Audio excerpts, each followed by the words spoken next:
am fired up. The snap, the put down, the swing of the leg. It is on its way. It is good! Cincinnati wins the American Championship. Here comes the quarterback, Burrow, looking for a block, and he got it up in the front by Hopkins into the end zone. Touchdown! What a skip!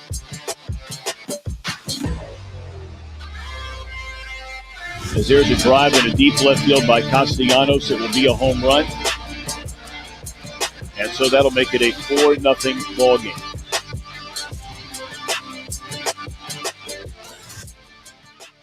Welcome back. Episode 101. We made it past 100, boys. We did it. Yes. I forgot we were recording tonight. Welcome to Part and Punctuation. I am Aaron Smith, joined as always by Ed Mayhall, best producer in the city, and Jeff Howell. And tonight we are joined by guest, the guest that Mo called out, the tough spot to be in, the guest after all of the cornucopia of guests we had joining us for episode 100. He is back from episode 100. We have the Bearcat Journal's finest, Chad Brendel. Chad, how are we doing tonight? If anyone is ready for a challenge like this, it's me. Notice nobody else stepped up to the plate. In all fairness, Clay said he was willing to do it, but I don't know how much Reds we could talk on episode 101 with everything going on currently with the Reds. And I feel like Clay's been in 5 different cities in the last week, so yeah, he's been all over the place. Rest at some point.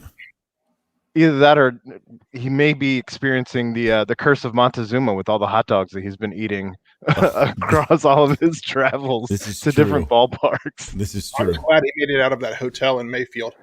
That all said, though, looks like the Reds.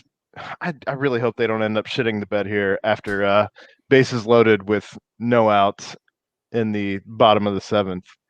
But they did. It looks like they did just that. The bed has officially been shat. So I know last night, Chad, you were ready to go ahead and declare it that the Reds are dead. Well, I was trying to do some reverse jinxery that worked. They did win last night. I'm not doing that every night, man. Aaron's not a fan of reverse jinxes. I mean, it worked. I don't love when people try to predict the end before it's actually happened. It was wildly uncomfortable to watch. Sometimes I'm not gonna lie. I'll just type in a word and then scroll like 100 GIFs down to see what I can find. Oh, there's some wild stuff that pops up.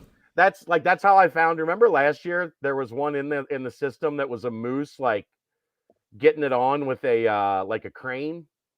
No. What? I can't say I remember that one at all. Every time Moustakas did something in that stretch last year, there's a GIF of a moose like humping a crane.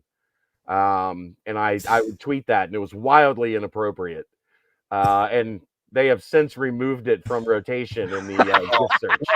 I was gonna say, like, on my iPhone, there, like, when I type, like, it's crazy the stuff that pops up, and I'm like, I don't know how that made it through like a filter. Insanity. Like I can still find it. Give me a couple minutes. All right, you work on that, Ed. Okay. Goodness. So, I mean, we bring up the Reds, and I think we can touch on it briefly here. But, God, I mean, it feels like it was just a month ago that we were in the driver's seat looking at the playoff window, and that window quickly has all but shut at this point in time, as St. Louis has done St. Louis things and has basically tripped, stumbled, and backed all the way into the playoffs by no fault of their own, but simply because the Reds, the Phillies, the San Diego Padres just all completely just decided none of them wanted it. I mean, I wouldn't say that the Cardinals have tripped and stumbled in. They are bulldozing their path into it. Tonight, I think they're winning right now. If they win tonight, that's 10 in a row. That'll put them like 12 games over 500. They're playing better baseball than everyone else that has a shot at that second wild card. And I tweeted like a week ago because I wanted that throws some bad juju at them and say like, oh yeah, they're going to get in there and then win the World Series. And now it's probably going to happen because it's St. Louis and we're Cincinnati fans. And that's just the way that the world works. I called it the day that the Reds overtook the Padres. The Padres aren't the problem here. Because the Padres had St. Louis, the Dodgers, the Giants. Like the Padres' schedule was one that they were going to hover around 500 even if they were playing well. And St. Louis, boy, it's in the private. If you look at the private chat, there's a link in there, and you got to scroll down to the second GIF, and it's the moose humping the crane. By the way, Unbelievable. Did you see it, Jeff? He's that is just that. It is. I couldn't find that. Moose doing some things. That used to just be in the. If you typed in moose, that was like in the first 10 searches in the gift search. I found a crane. Humping a crane, but I don't know where that was coming from. I'm sorry. Oh my god! But I start off 101 right? Like yes, animal debauchery. I'm gonna save it using our Twitter. So, of course you are. So who would you say, Chad? I mean, in all of your great wisdom and not at all in any type of fan biased opinion, who would you say you blame this epic downfall on at this point in time? Because I know a lot of people have been kind of up in arms on Bell really since he's been here. A lot of people have called out. What can he do? You can only play the hand that you're dealt. I totally understand that. I have placed a lot of the blame on this season on ownership from the start because they did not do what was necessary to provide this team with ample firepower to be successful. But when you're talking about the last 3.5 weeks, it's on the players. The starting pitching has gone south. The hitting hasn't been, what we've seen for most of this year. They've come back down to earth.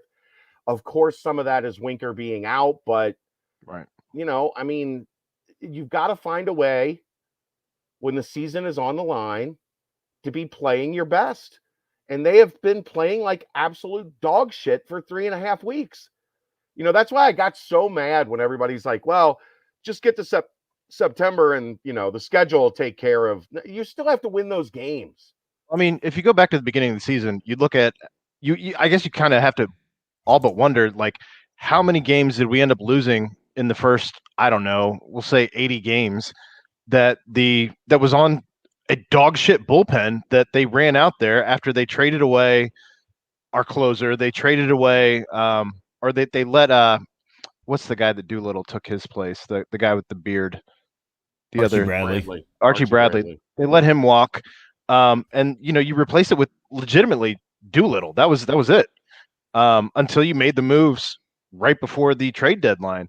And while I understand that nobody's willing to trade assets before you really know what you got, otherwise the cost is a little bit higher, it's just kind of maddening that they just decided that they were going to run the island of misfit toys out there as a bullpen. And, you'd lose maybe, I don't know, 10, a dozen, 15 games just solely based on the fact that you had no bullpen help. It was brutal. And, now tonight, like, you're running as Drupal Cabrera 0 for 19 in his Reds career up as a pinch hitter with runners on first and third and two outs in a game that you have to win. You have to beat the Pirates. Why is he still on this team? I still cannot wrap my mind around why Drupal Cabrera is still on this team. Somebody tried to blame Bell for him being up there, and it's like, well, one, how many options do you think this guy has? He only has the options that they've given him. TJ Friedel? No, Friedel started Friedel today, started. He wasn't did you see who pinch hit to lead off the next inning? No, I turned the game on. Was it Max Schrock? Shields. Oh, 20 minutes ago. The Shields had pinch hit in the pitcher spot. Yeah, to start the 7th. Yeah.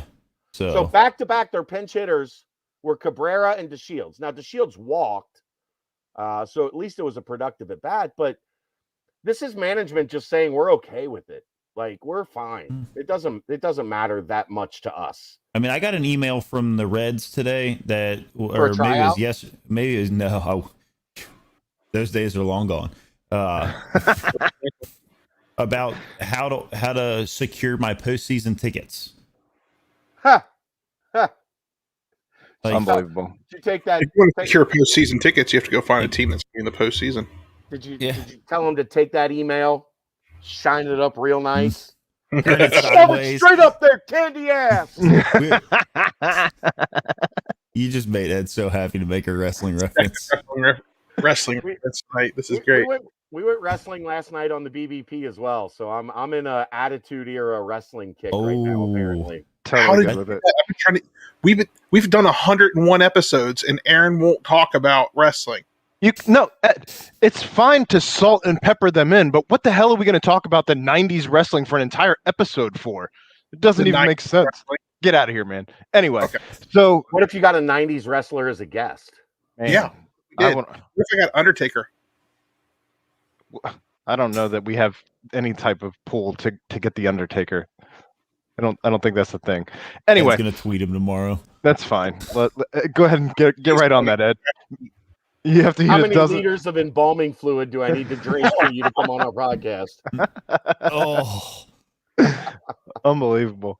So, I don't know. I mean, at the end of the season, because it doesn't look like the Reds are going to make the postseason here, the Reds, in my opinion, are going to have to do a ton of just, I guess, damage control, if you will, trying to restore what their image is in the general public's eye, because they've failed at every turn this season. And how do you bring fans back in to get excited about a team that quite possibly is going to be without the biggest energy piece on in a Nick Castellanos? I don't know. Oh, he gone. I can't see a situation where he comes back, unfortunately. And I think it has everything to do, like, if you make the playoffs, I think you can have that conversation, but not making the playoffs here. Wow, I he's not having that conversation with you because you're not even going to be in the chat in terms of money. well, which is, I don't know. Man. I hate everything. But I mean, His agent Scott Boras, like, Right. he's gonna Yeah. get the biggest that's the dollar. biggest that's like the biggest hurdle to the whole thing. I mean, you take out teams like like the Dodgers aren't gonna bring him out there because they've got Mookie Betts that's solidified that. But and their payroll's insane. But you're probably gonna have a Cubs team that is going to try to at least do something to restore their.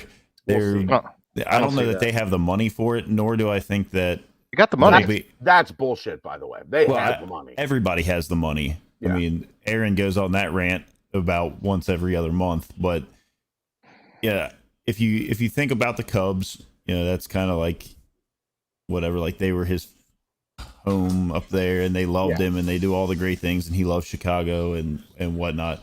But at this point, he's been blunt about it. He wants to win.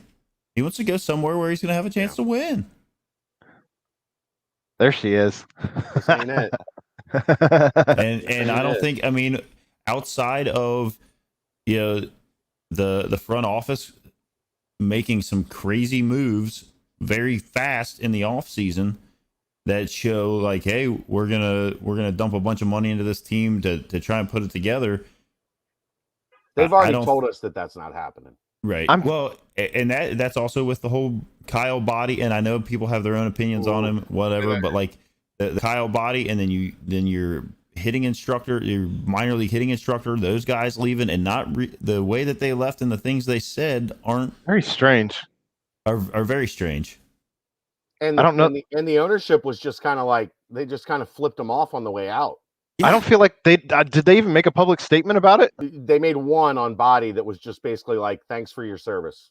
Yeah, it was crazy. It was a very icy separation between them, and not really what you want to see when something like that happens. When that Body was a big deal. completely changed the minor league pitching structure. Yeah. Well, did you see he tweeted out a thing yesterday, retweeted, I think the Dayton Dragons, somebody tweeted they played 20 less games, but they broke the strikeouts, their strikeouts record. Yeah. Absolutely It doesn't crazy. make any sense. Like where the direction of this franchise doesn't like. I'm to the point where I'm fully on board with just sell the damn team. Like, So this ownership group is, but they're not going to because they're making money hand over fist. You know, So- Castellini's, it. he's worth $500 million. Sell Like, your yacht, sell the yeah, PC, if you don't- sell the PJ, something. And his problem is, of course, what he said when he bought the team. Mm-hmm. I'm bringing championships to Cincinnati. No questions asked. I'm going to do whatever it takes. This is a championship city. I'm bringing championships to Cincinnati. Well, Banana Bob, you're full of shit. And it's awful. And there's nothing that they can hide behind. And I think I had this conversation the other day with a guy at work. Like you're always going to have like your fans that are just kind of like they want to go to the ballpark to like hang out and sure. whatnot, but they're creating irreparable damage with longtime fans, and it's getting really bad. And this year is just an exclamation point on it. Well, and here's a it's question. Awful. Here's a question I want to pose though, just to show you how bad it's gotten, because I think I already know the answer, but I still want to put it out there. I was thinking about this the other day. Chad brought it up. You know, we want him to sell the team, right? So here the question is, would you rather, and let's say that neither franchise is going to leave the city, but would you rather at this point in time, the Cincinnati Reds sell the Reds and have a new ownership group for the Reds, or the Cincinnati Bengals, after we have bitched and bitched as fans of the Cincinnati Bengals for decades at this point, for the Browns to sell the Bengals? Would you rather the Cincinnati Reds sell or the Bengals sell and have a new ownership group? Again, the franchises don't leave the city. The Reds. 6 months ago, I would say sell the Bengals. But I think everyone in the city has now flip-flopped on that entire stance. I'm a bad person to ask because I'm apathetic about the Bengals. Like I've talked about this many times. I watch comedy and not a drama. Right. So I'm not invested. Like I don't hang on every play. I watch every game. Like I'm not, standing on the table. I boycott. But I'm not like I don't have any emotional investment in the Bengals. When things go bad, I just laugh and like go on with my Sunday. And I'm sure some of that is because over the past, increasingly over the past 6-7 years, Sundays in the fall, I'm typically pretty busy. Like, you're getting stuff done from the game on Saturday. You're getting, as much content up as possible. And the Bengals are just kind of on in the background for me. But even without that, I'm a Reds fan, man. Like I grew up going to Reds games with my dad, just the same as I did UC basketball games. Like that was what we did in the summer. Like, if I didn't have a baseball game or if I didn't have something specifically going on, we were buying top 6 tickets for $3.50 and spending the entire game trying to sneak down into the blue seats. Oh Yep. yeah. Somebody That's brought my that childhood. up. Somebody brought that up on Twitter about like the greatest accomplishment that they had as a growing child at Cincinnati was sneaking past the usher to get down the blue seats. Nightmare, man. Oh yeah, We they had guarded that like it was Fort Knox. We Had had to have a recon We had a plan. method. We had a method.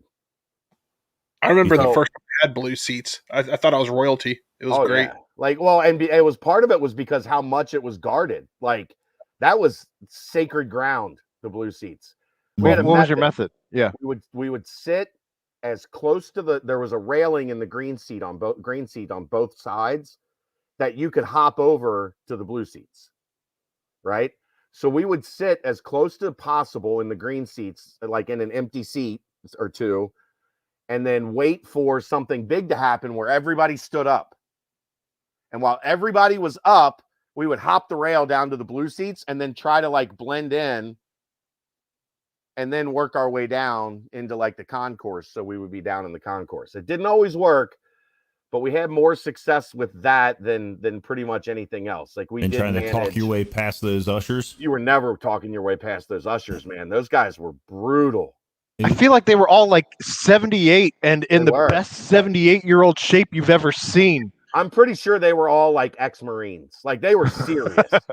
That was keeping people out of the blue seats was serious business for those dudes. They were there when they stormed Normandy. Yeah, I mean, like you do not breach the border of this tunnel. The whole, like, the blue seats, it could be like, after a rain delay or anything, like half the blue seats would be empty. Yeah. And it was like, no, Can't come you down. did not purchase a blue seat ticket. You will not come down here. Sorry. That was one of the name options for this podcast, was from the red seats. That was one of the blue seats. You guys would have been hoity-toity. Sneaking into the blue seats. But then you had the yellow seats that had the cushions. That's the podcast name. I had red or yellow seats for the 1990 Pirates series game. Well, I can't remember which game, but we sat in the yellow seats for the NL, was it? I think it was the divisional series with the Pirates when I was like 12, 13 years old. That was pretty cool. Those are the seats that people would fall out of trying to catch a home run ball, right? Yeah. Because it was pretty steep. Well, it was just a wall. Yeah. Right. Like it was just a wall straight down. There were no overhanging seats. They were all behind plexiglass or whatever. Mm-hmm. And some of the sections were open where you could reach out and get a foul ball. Die. But no, that was, I mean, that brings, but like if he's not going to try to win, if he's not seriously committed to winning, they're losing 6-2 in the 8th inning to the fucking Pirates again. Right. It's crazy. Like, it shouldn't be happening. It can't happen. Well, I mean, even a couple weeks ago, we're still throwing out a Brad Brock to shit the bed at the end of a game. There was another guy that we DFA'd right around that time as well. I can't remember which one of the bad ones it was. 12 of them. So Hembry or Hembry. Yeah.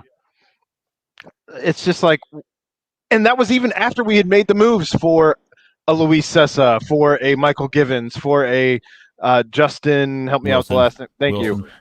So I mean, they made these moves, and then even still, they're still running out a Brad Brock. What, 2 weeks ago? I feel like he was still here, like pitching. They just DFA'd him like a week ago. Yeah, it's just absolutely crazy to me. Like 2 weeks ago.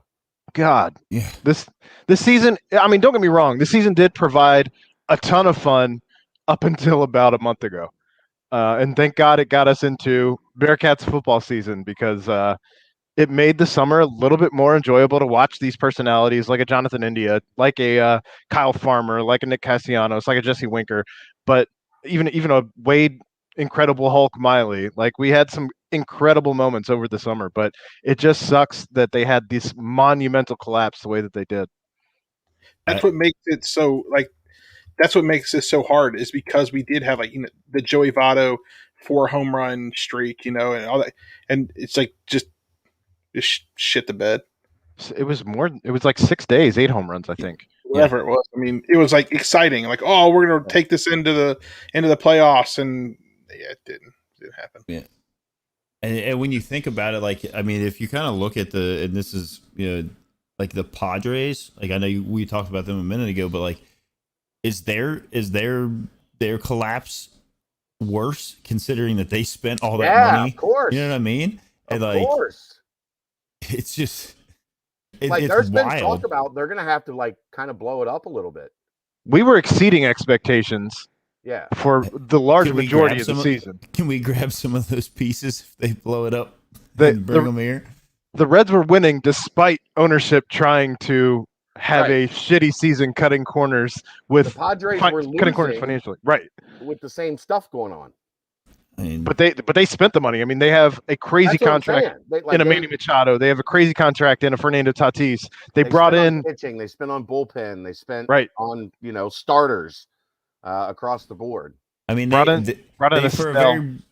they for a very brief second had Max Scherzer until they didn't. If you recall that at the trade deadline, it was like Scherzer's going to the Padres, and then out of nowhere, the Dodgers were like, no. They pulled an okie doke.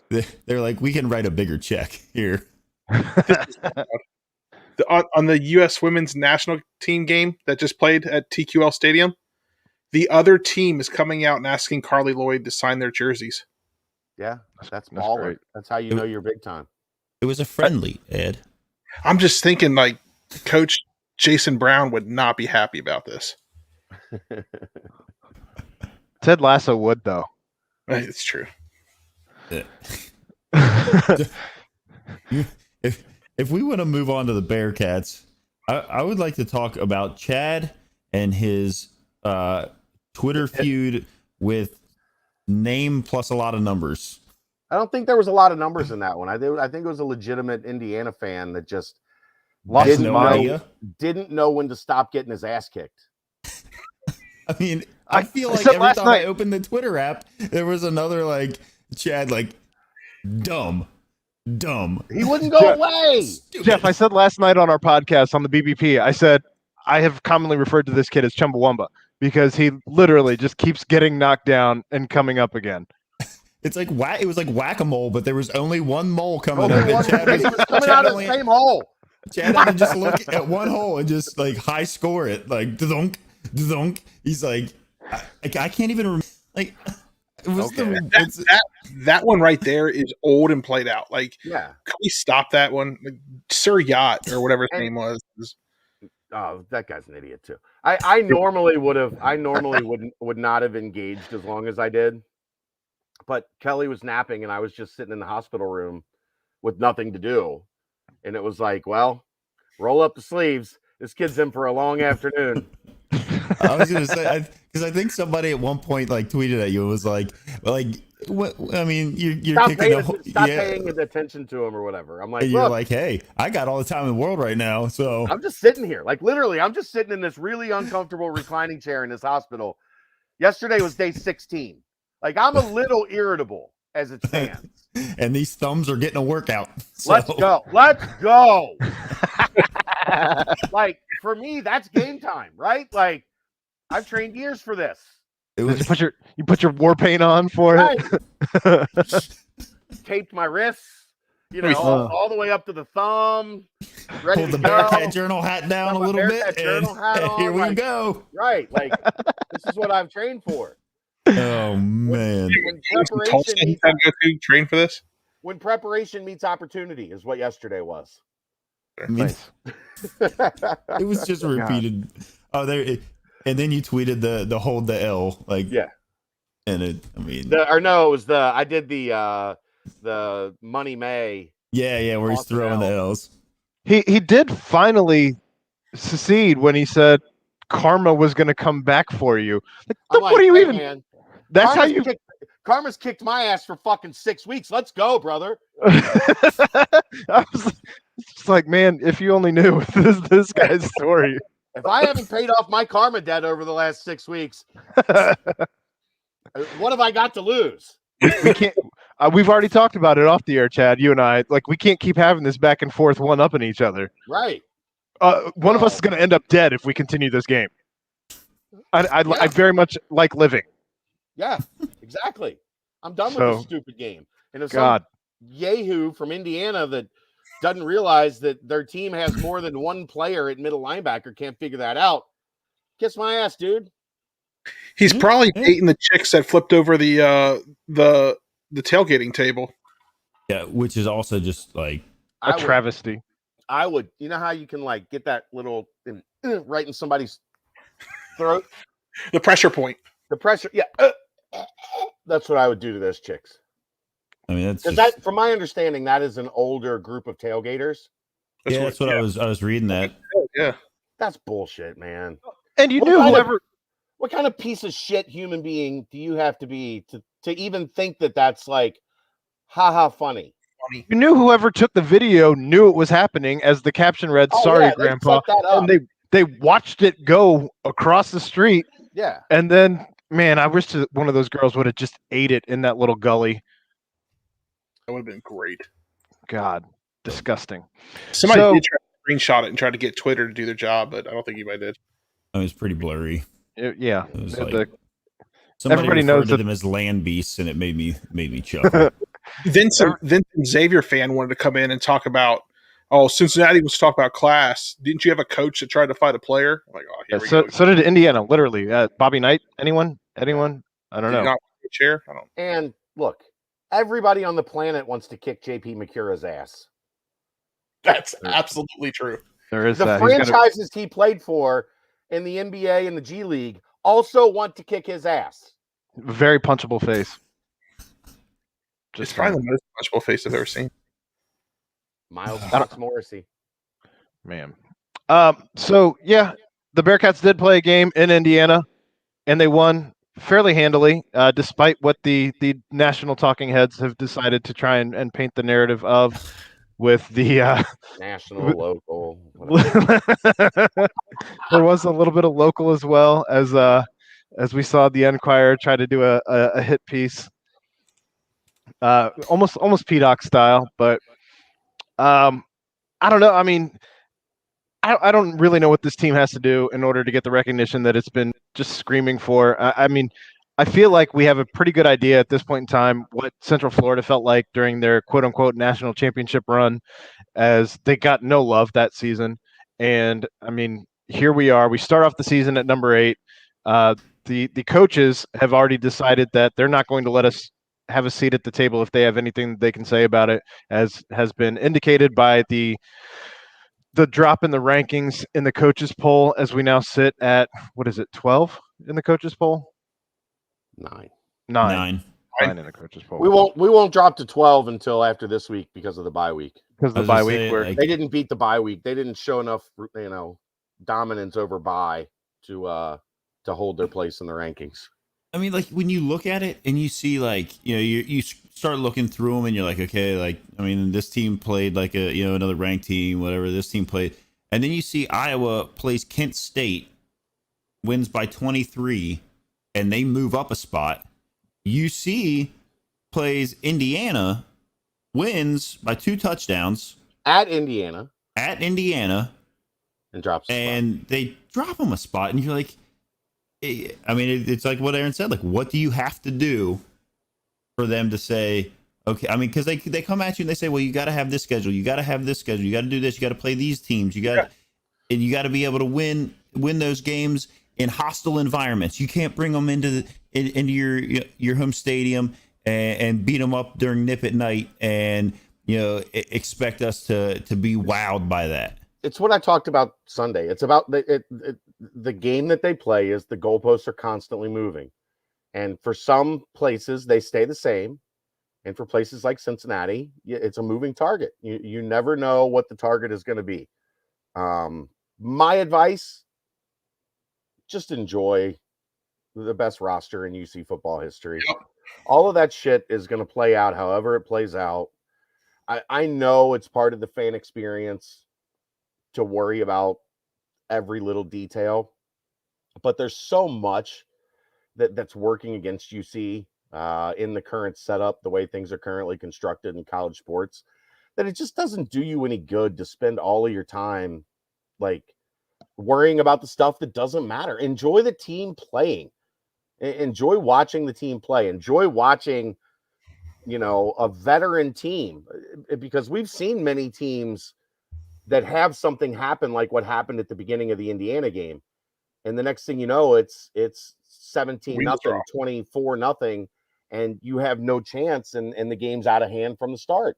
And instead, like I talked about this last night on the bounce, say what you will, and absolutely the offense struggled over their first 6 drives. And Indiana's defense played really well. And Cincinnati's line was kind of, struggling to figure out what Indiana was trying to do to them. But they didn't allow that game to get out of hand.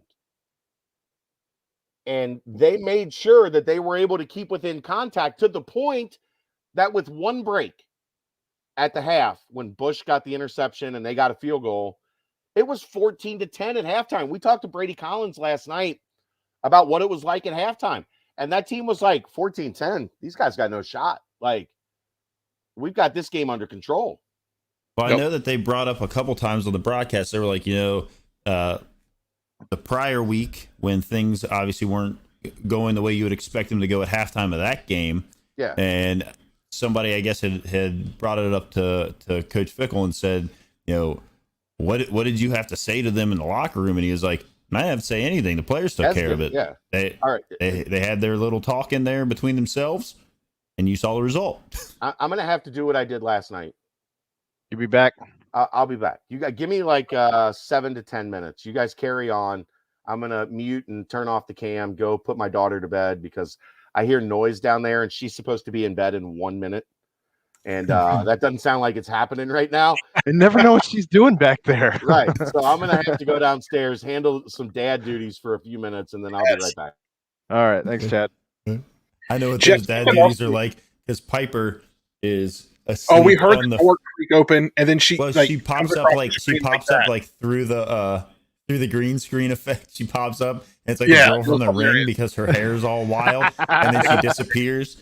And then she sat down, and there's a chair next to me, and she sat down and was like, she looked up like, I'm gonna read a book, and I was like, you're not gonna read a book. You're 4. You're not gonna like. She picked up a chapter book. You're not gonna read that. And now she's asleep. She's asleep. That's fantastic. Well, real quick, something else they mentioned at the beginning of the broadcast, Jeff, is that Coach Fickle wanted to see some adversity in that game. Like he almost wanted to see them go down 14-0 and see what would happen. And I'm glad he did, and I'm glad we saw it as well because now it makes me feel a lot better going into like a Notre Dame game. That if the wheels do come off at some point, we'll put them right back on and fight through it. In the past, that's not something we've seen. When the wheels came off, they just kept coming off, and then it never rebounded. That's something that you see with teams that are going to win championships. I mean, how many times have there been Saturdays where you're kind of scanning all the different scores and you see like an Alabama or LSU or one of these Ohio State, a big team that is always in the talk of national championships and winning all the time, and you see that they're down a touchdown or maybe it's tied against a very inferior opponent, not even necessarily against the Bearcats are playing. You could even make the same argument for Ohio State this past week with Tulsa because while that score at the end did not indicate a close game, it was 27-20 in the fourth quarter when Ohio State nearly lost the game to Tulsa. And kind of going back to the point that we were talking about earlier, when you talk about teams that get no respect, when you talk about teams that quote survived a game, no one's talking about how Ohio State almost shit the bed against lowly Tulsa. Like they're not good. We know Tulsa is not good. They're from our conference. Like Tulsa lost their best defensive player last year when Zaven Collins went to the NFL. And Tulsa is not expected to be very good. I don't believe they have a win this season at this point. I think they're 0-3. So Tulsa's not great. And you see Ohio State struggling with this Tulsa team. Now, granted, they have a freshman quarterback as opposed to a senior quarterback that Cincinnati has the luxury of having in a Des Ridder as not just a senior, but honestly a super senior because of the extra COVID year. And I think Brady brought up on our podcast last night, strength and training coach Brady Collins, he brought up that Dez is the winningest quarterback in all of college football right now. And I don't know if that was in history or if it was just right now. I can't imagine that's in history, but with the super senior year, who knows? It may actually be. But that all said, like nobody was bringing up really nationally, and maybe I didn't hear it because I try to ignore anything Ohio State on my social media feeds, to be completely honest. But I didn't hear. Real quick, remember Dez isn't a super senior. Really? I thought he was. No, this is his 4th year. He redshirted a year, but you're allowed 5 years to play 4. Oh, okay. Dez isn't playing his 5th year. He is the winningest starting quarterback. He has more wins than any quarterback in college football right now. If he finishes this year like we think, he has a chance to finish in the top 5, maybe even the top 3, passing Peyton Manning. Am I correct that he's won 34 of the 39 games he's played in, or something like that? The 34 of the 39 games he started. I think that's started. Okay. He's 34-5, something like that. It's a crazy stat to me. Yeah, it's insane. Wow. Okay, I'll be back. Okay. And I want you guys to know this. I wrote that down when I was in the truck listening to the end of the very first game. And I wrote that down in my notes because I took notes during the game. Good job, Ed. I'm so proud of you in this moment. And then I did math to add 2 games to that. Now, I have a headache now, but I did do math to figure that out. You know, there's some things that I feel like you should just write about in your journal so you can reflect upon them later and just be like, you know what? I did that. I think I'm going to put it on. I'm making a Facebook post. That way, when I look at Time Hop a year from now, I'll be like, great day. That was a great day. Maybe we can talk to Michelle and she can give you another award to put on your desk. I feel like he needs like one of those pens that has like his name like engraved into the pen, you know, in case there's other notes that he needs to take later on. Yeah, or like a sticker that says congratulations. Get him a legal pad and he can use it from here until episode 200. Some nice little stationery. Do you know how many notebooks I've started for this podcast and never even I've wrote PTP notes on it and then never wrote a damn thing in it. I would love to know what that total number is, Ed. I would love to know. What did you take notes on, Ed? Was it like a Chipotle napkin? WordPad. Oh. Or is that some Android? Hey, you know, I can FaceTime you on Android now. That's the new thing in iOS 15. By the way, Aaron, we can do that. We don't have to go through Facebook Messenger. I just want the bubbles to be blue. I know. I just want the mountains to be blue, but you know. I want to be able to like a picture. If there are multiple pictures in the feed, I don't know which one Jeff Howell has liked. Do you know what? Have I told you this story before? So we have a feed for work, and everybody has an iPhone except for me. And every time somebody posts like a picture of their kids or whatever, they'll hit the button and they'll say like Jeff liked this. So sometimes when I feel left out, when it's a photo that I actually like, I'll just type in Ed liked this. Team Android. Thank you. Oh, Chad. I knew that. I thought he was gone. I don't. Why does he keep coming back in? He just comes out of nowhere. Chad from the rafters. That's fantastic.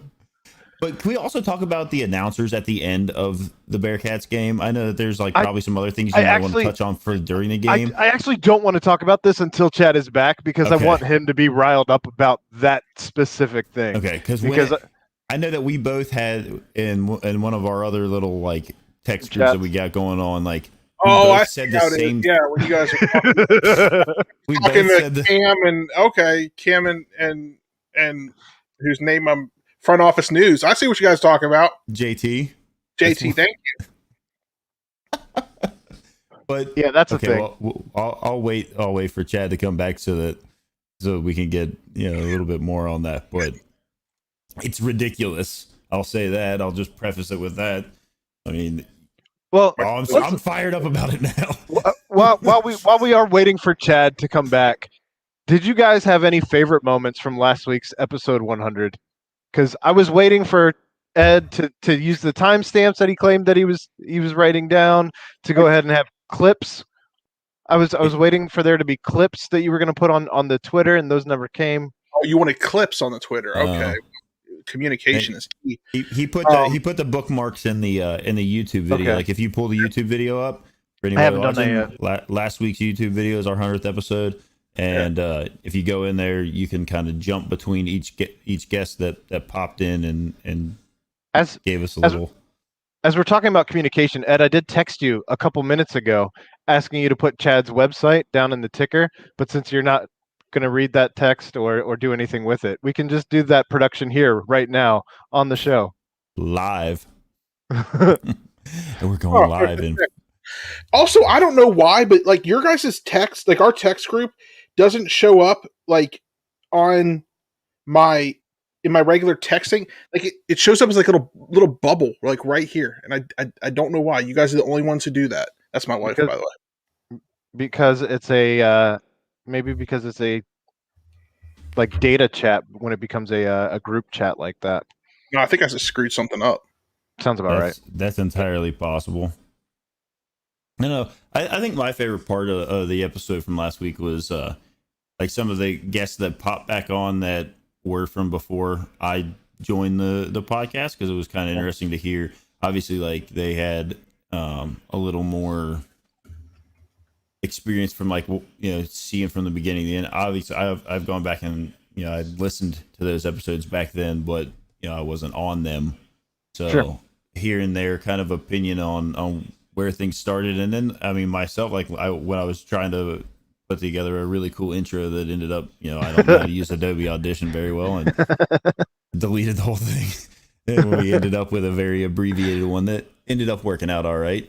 Sure. But yeah, it was, I enjoyed having all those guests pop back on that I didn't have experience with when they were first on the show, and then hearing what they had to say. And then maybe when Clay left and we gave everybody the thumbs up. I enjoyed the Chad and Mo back and forth. I think probably that was hilarious. That might be a top 5 moment ever in our show's history. I think.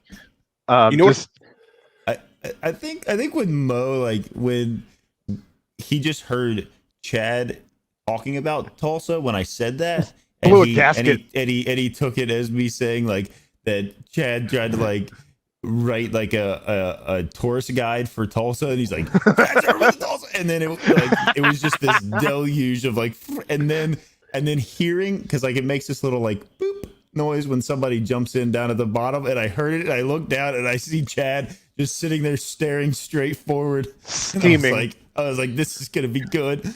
We obviously gotta let Mo finish out his segment here, and then when Chad comes in, I'm ready for the fire. And fire was brought. You know what I thought of afterwards is I should have gone back and found the audio from Jeff's very first time on the show when he called in as a Xavier fan on the.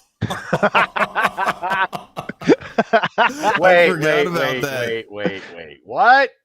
So Ed and Aaron, when they started the show, and it was they were in Ed's basement, and then a couple episodes in, they started a phone line you could call to and leave a message with a question or a statement, whatever, and then they would play them on the air.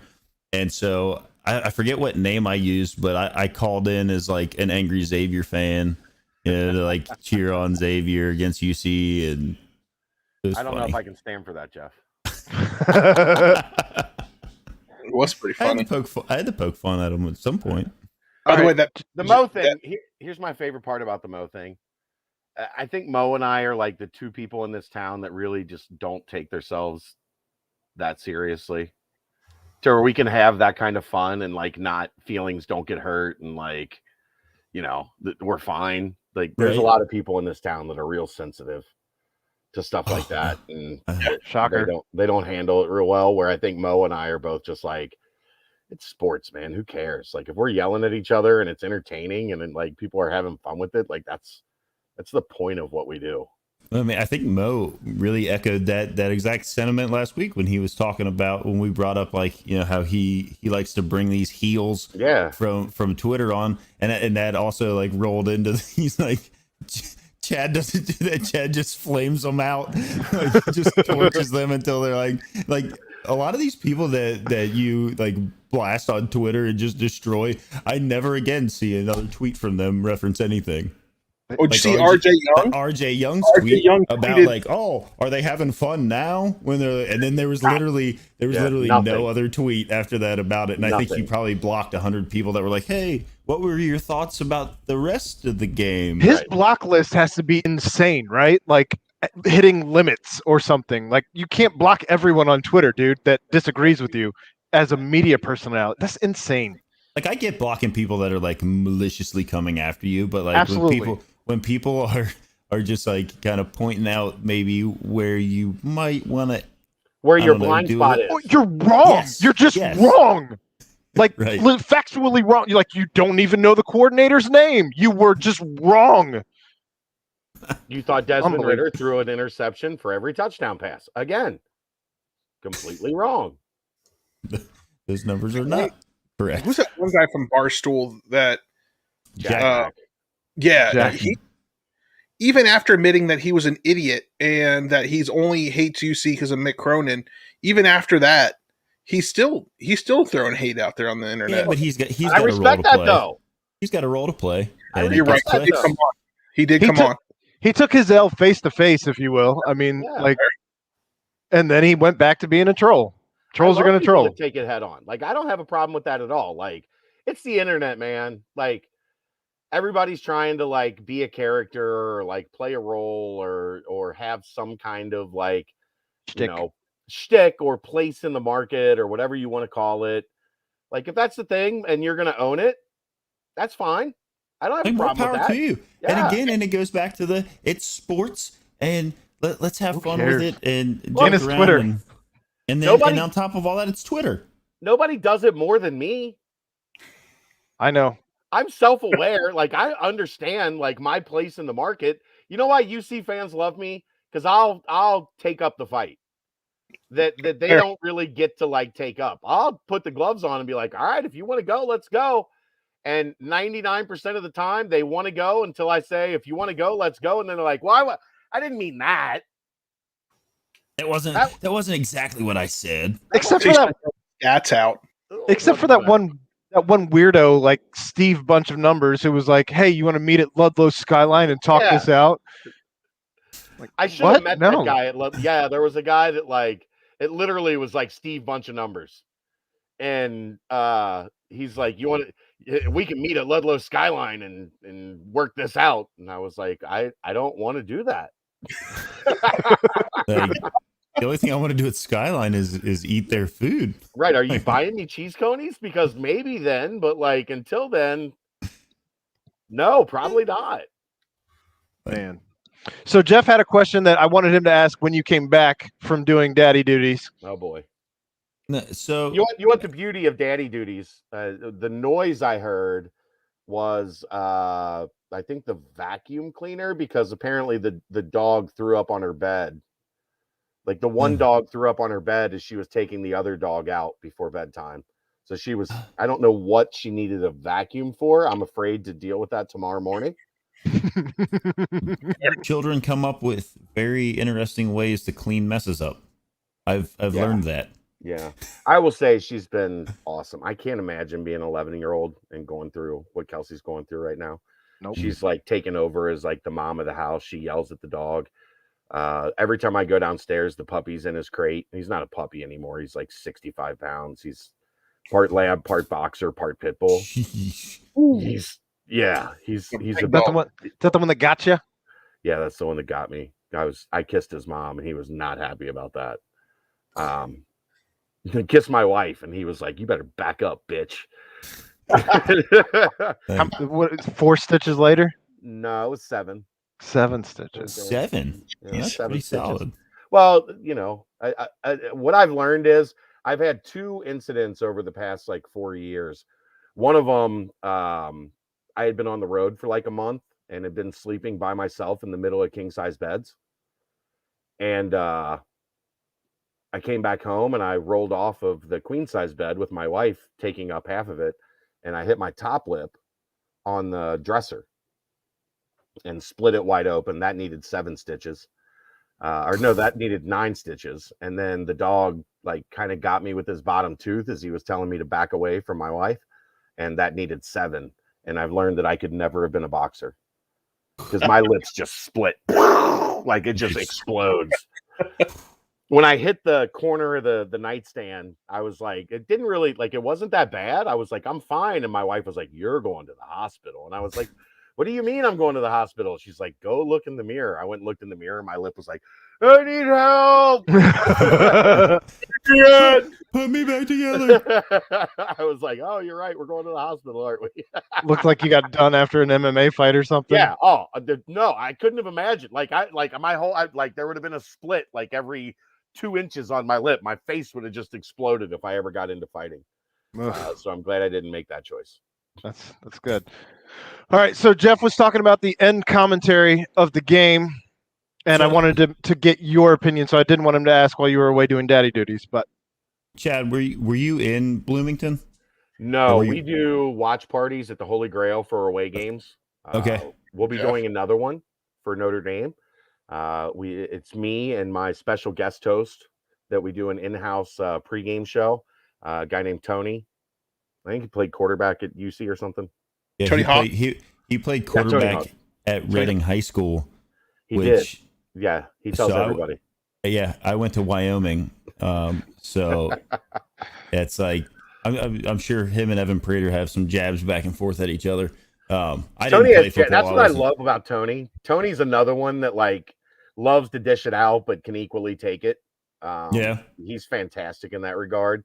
But no, I was at the Holy Grail, but we did have the audio on, so I heard most of what the so you probably know what I'm about to bring up, where the announcers then obviously like the game ends, UC has won in fairly convincing fashion after being the down adversity that they ran into. Yeah. So this happens, and then it immediately goes from, and you don't see this on Ohio State broadcasts, where we kind of we just went over these big teams that they struggle in the first half of a game against a team that's inferior, and then they come back and they destroy them in the second half, and it's all this like, oh yeah, that's just kind of what happens. They were sleepwalking at the beginning of the game, whatever. You've got these announcers that immediately go to, I'm not real sure that UC could stand up against this kind of competition week in and week out. And they're like, well, they are going to a Power 5 conference. Well, yeah, but it's not really going to be a Power 5 conference because we're not going to see that with Texas and Oklahoma. They're both leaving, and UC. And I'm like, when's the last time Texas was mattered? Right. Vince Young. Right? Colt Legitimately, that's the answer. How long has Vince Young been out of the NFL? Texas hasn't mattered since the Panthers. He got wrapped up in that purple stuff. I mean, purple drink. It's literally like I'm like sitting there, and Aaron knows because I am the epitome of like the emotional fan, and I always have been. Like I don't there's not a lot of things that I like put a lot of emotion into and care about and like have emotional swings from one direction to the other. Right. Those things, and then Cincinnati sports, right? And it's a horrible thing to have happen. It's also why anyway. So like I was like really upset in the first half, and like then got better obviously, and then like the game ends, and I'm like in a really good spot with this, and then you hear these guys it's not like I can just like pick up the phone or like call, but I have to wait until Tuesday night where I can air my grievances about how ridiculous these comments are that these people are making, and they call themselves professionals. And then it turns around, the coaches poll kind of echoes it by like, oh, well, I mean, it was just Indiana that they beat. That's the real problem with it is the stuff that's said on the air sets the narrative.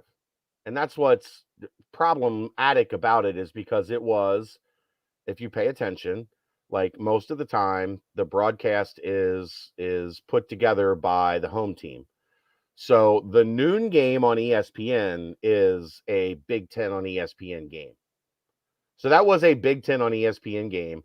Those broadcasters throughout the year will be calling Big Ten on ESPN broadcasts. So they are, by nature, by what they do, they are biased towards the Big Ten. So I want to say, like, don't pay attention to it. Don't get caught up in it. But unfortunately, it matters. Unfortunately, the reality is it matters. It means something because it sets the narrative. It sets, the talking points for that game. And the talking points for that game are holistically completely unfair. Absolutely. Because yes, Cincinnati started slow offensively. They didn't start slow defensively. Nobody's talking about that. They didn't start slow defensively. The only 2 touchdowns, the first 14 points Indiana got were from a Ritter interception and the strip sack that Indiana took over at the 6-yard line. Like, those are the 14 points that Indiana got. So the narrative that UC started slow is only partly correct because the defense did not start slow, even if it didn't let up either. Even if Indiana was having a modicum of success, it wasn't substantial. It wasn't, it wasn't like Indiana's offense was just dominating Cincinnati. Penix was terrible. Their All-American wide receiver, Ty Freifogel, had 1 catch for 13 yards. Indiana designed an offensive scheme where, for the most part, they refused to put a wide receiver opposite Ahmad Gardner. Would you? Look, if I had an All-American wide receiver, yes, I would say, here's your guy, here's my guy. Let's fucking go. Go beat him. And you know what they said? They said, there's No. your guy. Your guy is way better than our guy. Right. And our guy is an All-American. Right. So we're just going to stay away from that. We talked about it with Brady last night. Like I've never really seen anything like what we're seeing with Ahmad. Besides, Just like, Darrell no one Revis throwing and at the him? island. I don't know that. I mean, I'm not familiar with Revis in college. I'm not either. I just remember whenever he was Yeah, with the but I'm Jets, talking and it about was in college. yeah, Miami didn't throw at him one time. right. Didn't throw at him one time. I think Murray State threw at him twice. They completed 1 pass. And I think Indiana threw at him twice, and they didn't complete a pass. And the one was that ridiculous play he made down the sideline where everybody thought he was beat. God. And all of That a was sudden so he was good. just like Wow. nonchalantly. It was the most nonchalant.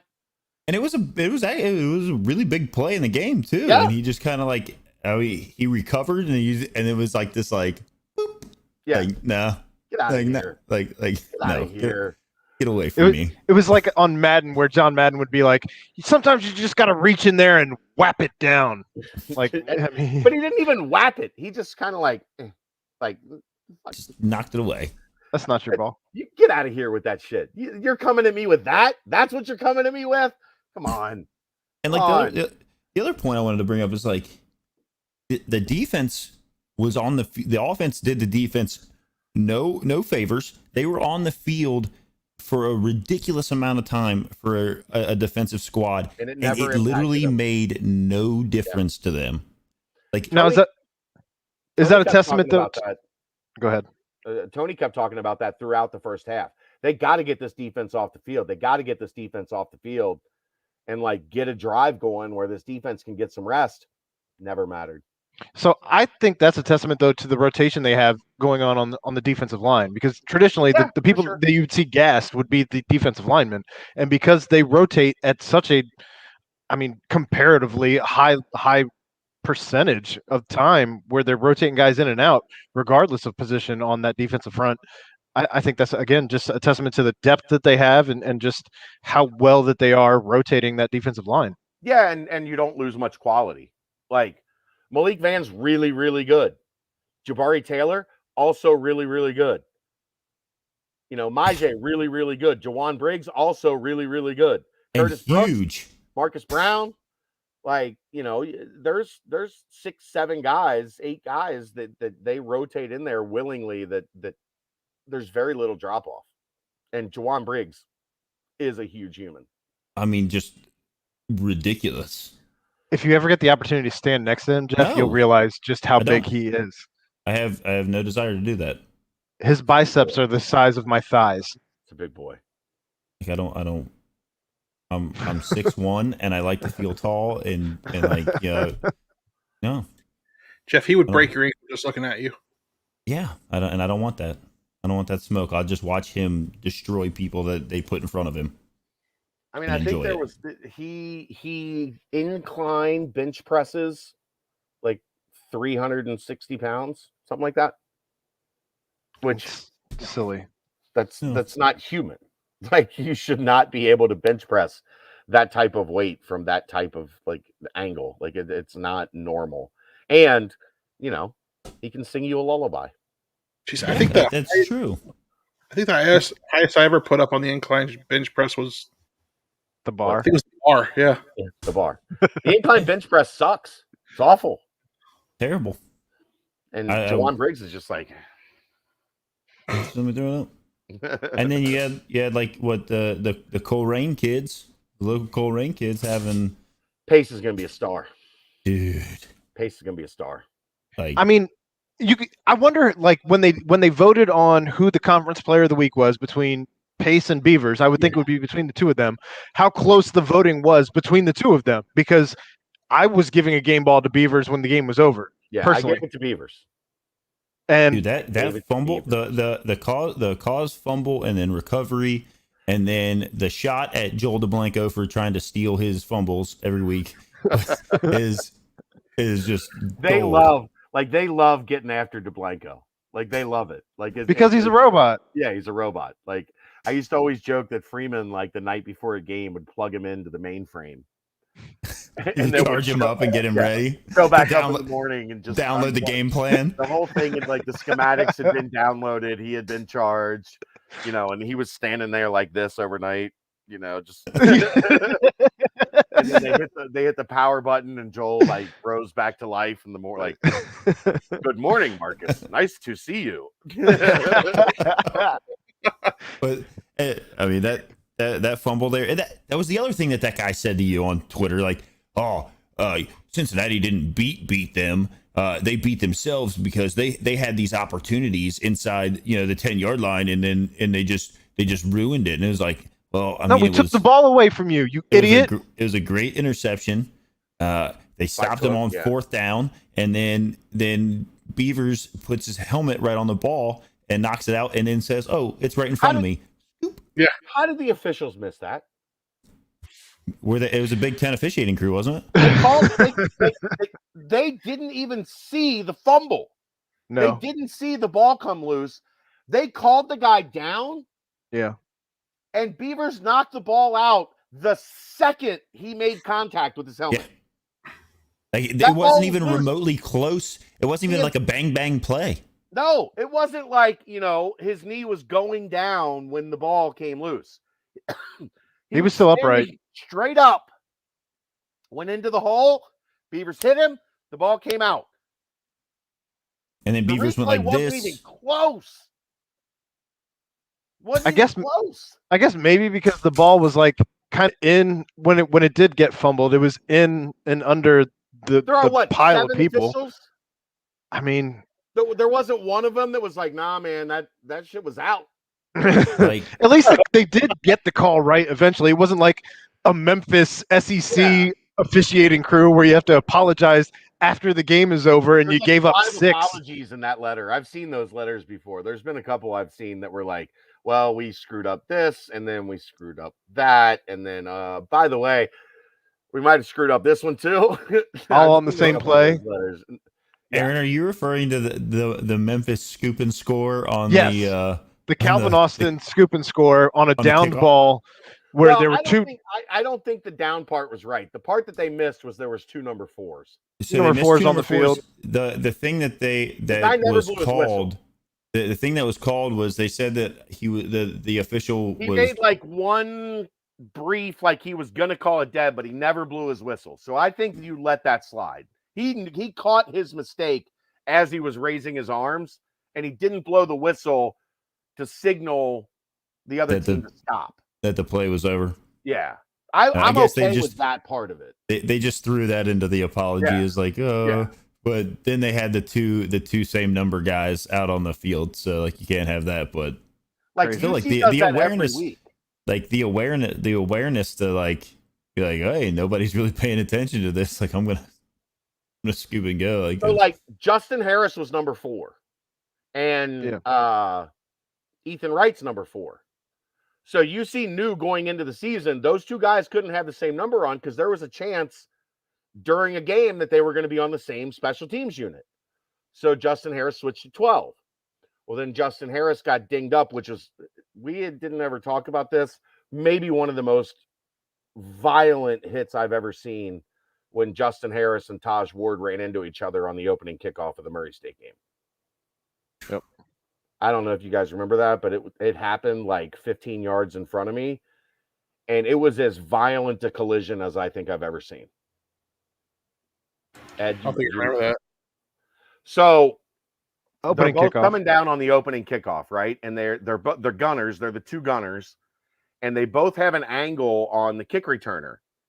And he makes a move out of the way, and they're both anticipating being able to run past him, right? Because they didn't get to him at the right point.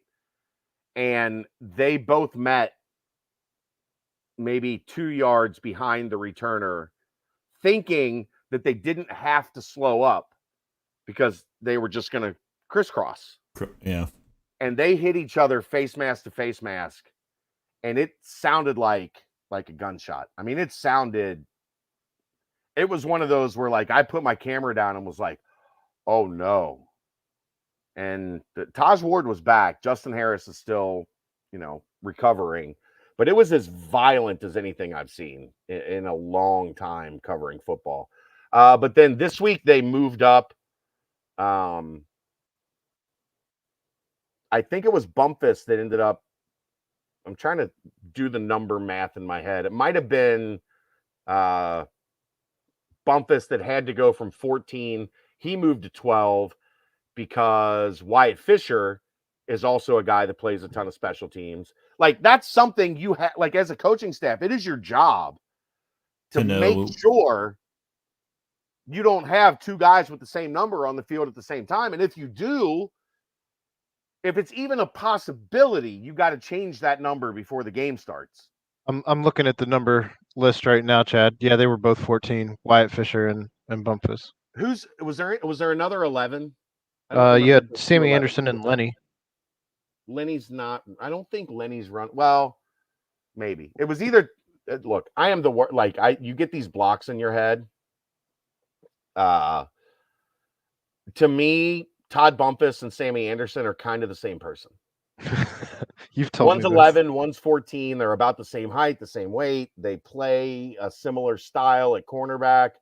I mixed them up when I was memorizing the numbers. I memorized the numbers backwards, and I've never been able to really get it right in my head. Never been able to get the wires back.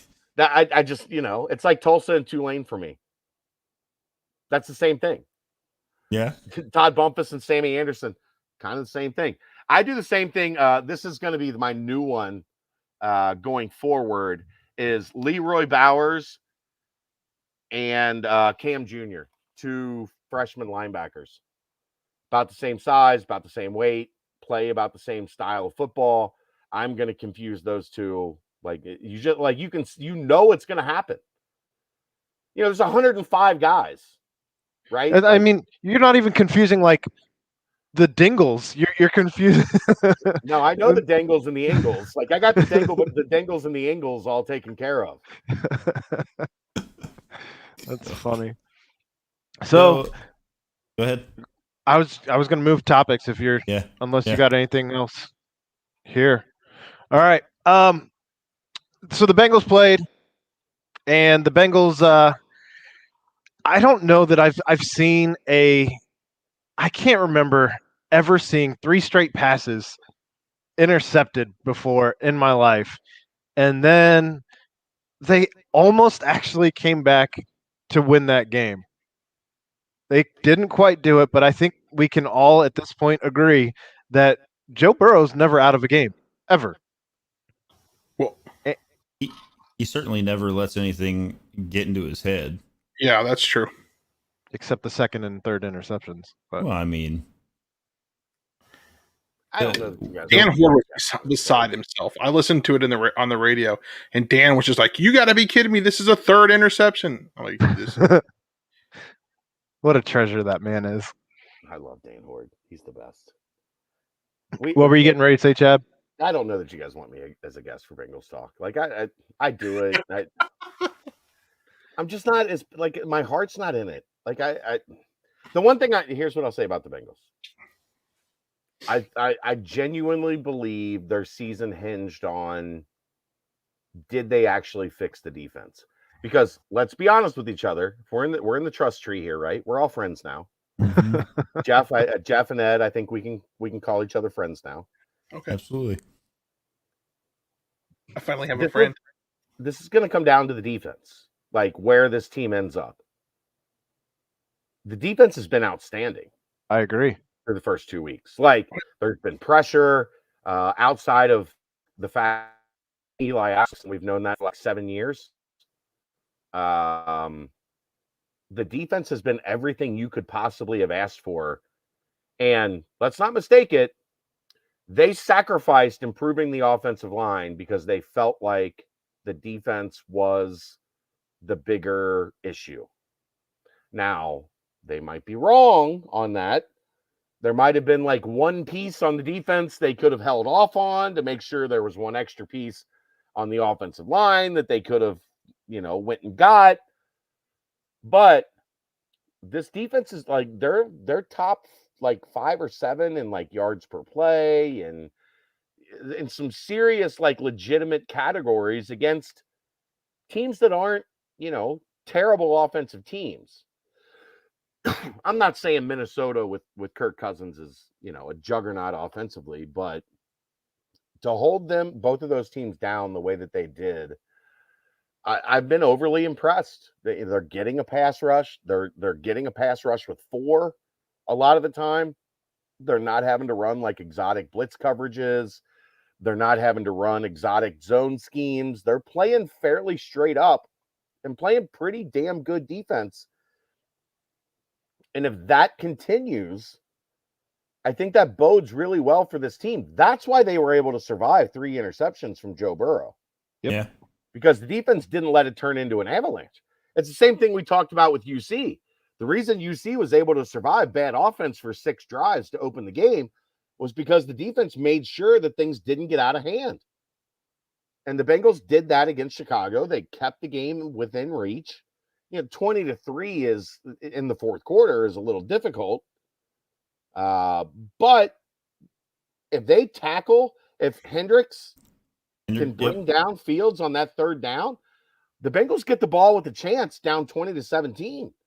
Hendrickson, Hendrickson, yeah. That's what I meant. All good.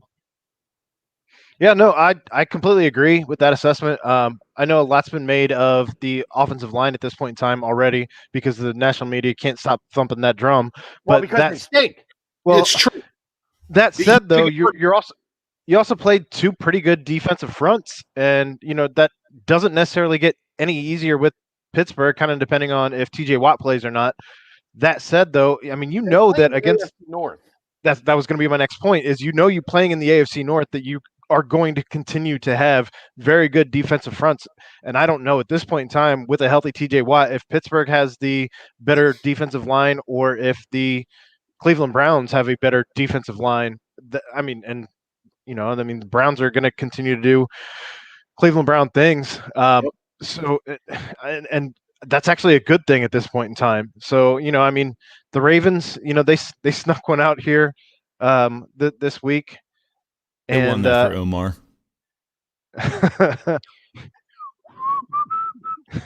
Man, good old. That was a cool little tribute they did there at the start of the game for sure. It was. I don't know if you know what we're talking about, Ed. No, what happened? There was an actor from The Wire. The Wire was a TV show on the HBO that was based in Baltimore, Maryland, and the bad guy, if you will, who was kind of like he wasn't necessarily a bad guy. He was more of a vigilante for his drug-riddled neighborhood.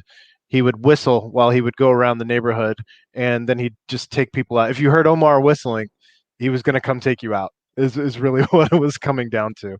He would just walk around with his shotgun and clean the streets up, vigilante style, in this TV show. And it's one of the best TV shows ever. Like there are college classes that teach about the hierarchy of street drug sales based on The Wire.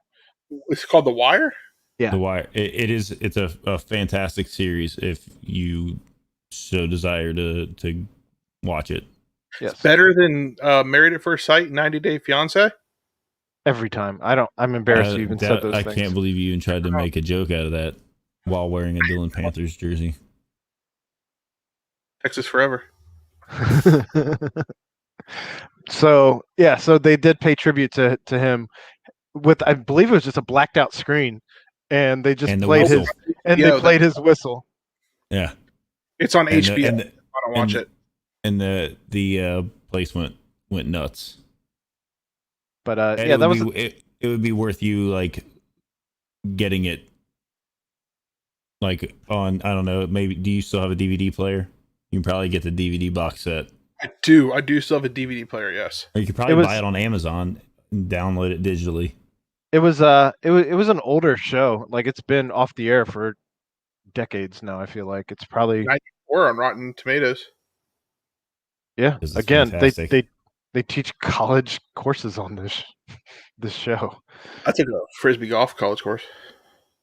So yeah, they went ahead and paid tribute, and I'm with you. I think they did win it for Omar, but it's kind of cool to see a quarterback have the confidence of his coach to where they ask him, and I think Zach probably realized that he may actually be out of his league with Joe Burrow.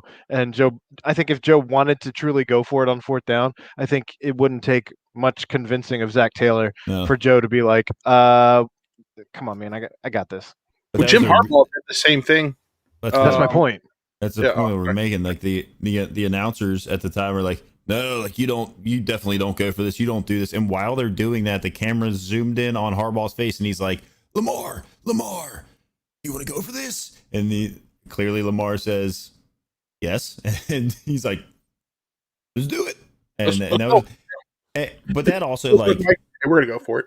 I think, but you got to look at that like from both sides of the coin. It's like your option is let's go for it here. If we get it, we ice the game, we win, or punt the ball back to Patrick Mahomes, who 7 seconds is enough time to score 2 touchdowns for him. So I mean, there's your options. Like, okay, he's either gonna, if we give him the ball here, he's probably gonna score real quick. We might still have a little bit of time left, or we get the first down and we ice it and it's over. Did you hear Jackson Mahomes might be facing some assault charges after that game? No. You're talking about for pouring water on somebody? Get out of here. That's the biggest joke I've ever heard. Like all on TikTok. Yeah, okay. Pouring water on somebody does not reach the level of assault on any level ever. Sorry. If I'm ever downtown, I get water poured on me, I'll call Hamilton County. Was that in your notes, Ed? It was actually. There is not a judge in this world that would let there's not a prosecuting office anywhere in the United States that takes somebody getting water poured on them and says, "Yeah, we're going to go ahead and let you move forward with an assault on that." I spent 2 weeks on grand jury, and I was a deputy foreman. That's assault, brother.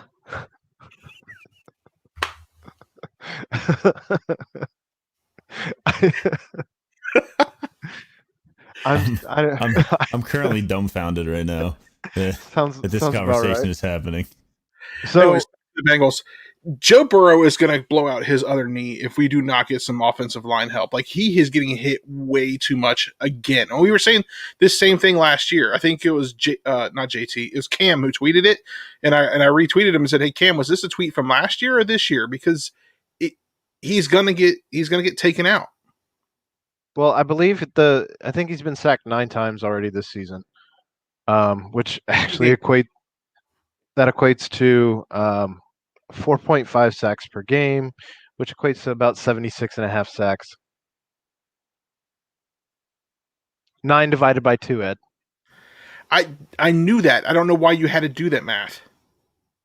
To get 7 2 games, 9 sacks, 4.5 sacks a game. Yes, that was already in Ed's notes. The math that I was doing was the 17 times 4.5. Okay. I didn't have that one off the top of my head.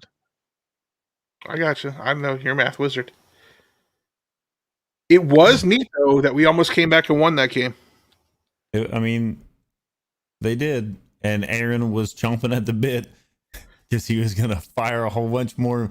I mean, he already fired a bunch of mean stuff at me, threatened to kick me off the show. So you had to go get another co-host, and then it didn't happen. So. Because again, good. I don't understand needing to be like, no, this game's over. I mean, okay, the thing is I don't say this game is over and then I turn it off and walk away. I say this game is over in hopes of a reverse jinx, and then I watch it in pain. Why do you need to reverse jinx it though? You're nothing. Like you reverse jinx. It doesn't matter. Like none of that matters. If he would have done it earlier in the game, we may have won. Look. Okay, You don't have this universal butterfly effect because you said that the game was over. You don't understand the Get power out of here that I hold Get in these outta fingers here. as I type out these like things. Clearly, I haven't. Yeah. Right. With great power comes great responsibility. Right. Okay. What you don't understand is I clearly haven't said enough horrible things about the Reds in the last month to get them turned around. So I've been using all my power towards the Bearcats in the first half and sent them on to victory. Feather in the cap. I'll never understand people needing to It's the say that the frustrations game's that I over. need to. Okay, it's the It frustrations reminds that me I of need watching. to like. But there's a reason that I don't put a whole lot of it like anything when I tweet out publicly. The things that I tweet out publicly while still biting have a little bit of hope tied at the end of them, and so You are a Jeffemist. like when I tweeted that big time teams show up in big time games, and then I said, here we go, stand up in big time, and I said the Bearcats need to get up off the mat because they were on the mat for a minute there. You can't deny it. Unreal. And then what did they do? Like a phoenix rising from the ashes. I hate you.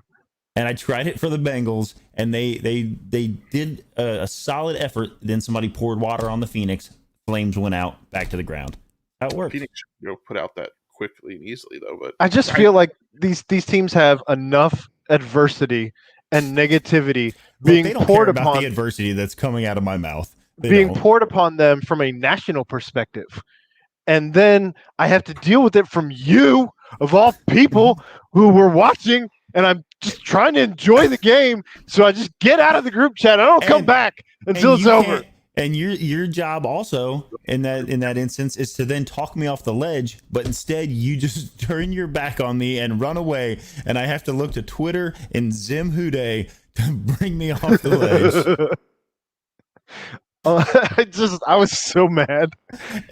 And I will say that the other thing that occurs is in that group chat, Cam also then throws fuel on my fire, and I can't help it. Like Coach Cam, when the two of us start going in the wrong direction, it gets really bad. It gets really bad. Ed's having so much FOMO right now. He's so mad. I don't know. This is where you're supposed to say something, Ed. I tweeted something. Speaking of being upset, I did see after the game that Jamar Chase was upset, said that we should start targeting downfield earlier in the game. Do you think it was the Bengals just trying to start a running game after last week's passing game was so good? Or, do you think they'll hopefully go back to airing it out next week?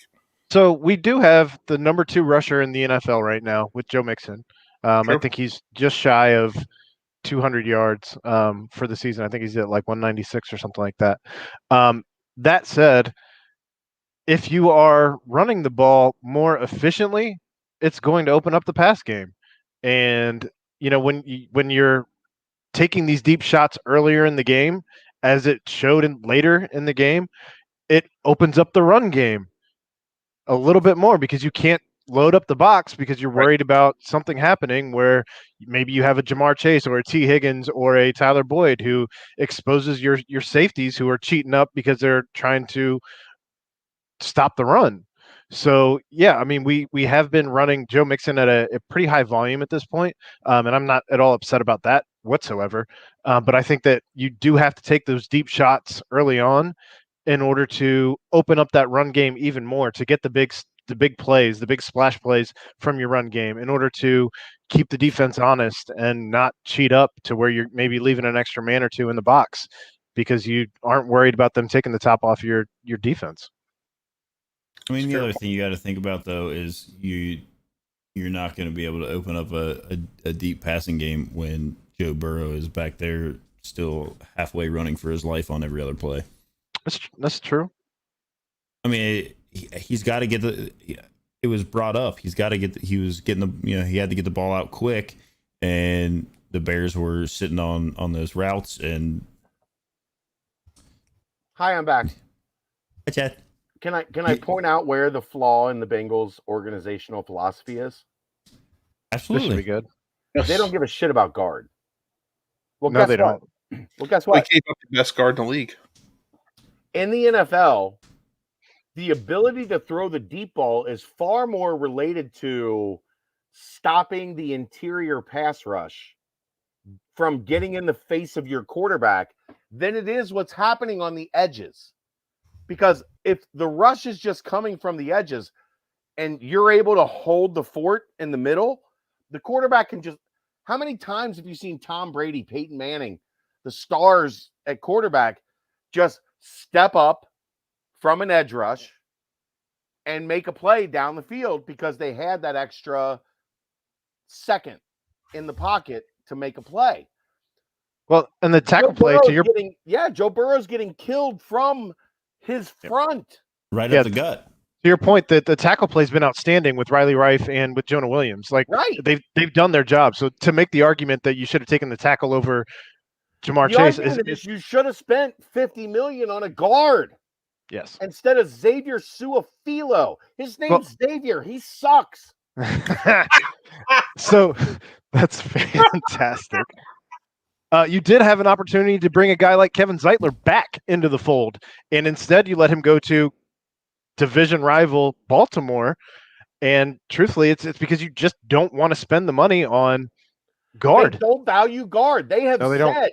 time and time again, they do not value guard. And that is being magnified by the fact that their center position is a guy that's not ready to come back from his knee injury as fast as he's come back from his knee injury. He had the worst Trey grade. Hopkins is getting clowned. He had a horrible PFF grade week 1. I think it was like 7 or something absolutely insane. I mean, And there was that's a guy. not necessarily his fault. Right. There was a guy by the name of Joe Tooney that was also wanted to play here, and they didn't. There were Give him the guards money. that were available, and they had no interest in signing those guards because they don't think guard is a valuable position. And it's ridiculous. And it's shown, and like you said, it's magnified right now because the outside of the line is playing pretty well. Yeah. And when it's you Go snap the back ball, to Burrow's knee injury. That and wasn't on the exterior. That was It was on Michael the Jordan. interior. That was Right. the interior. That Ohio State boy, Michael Jordan. I just like they make such a mockery of themselves by the things that they like the beliefs that they have. Like on the other side of the ball, they don't value linebacker. And we saw linebacker play hurt after Vontez Burfict was gone for years until these draft picks. One of the reasons they've been good is because the linebackers have been good.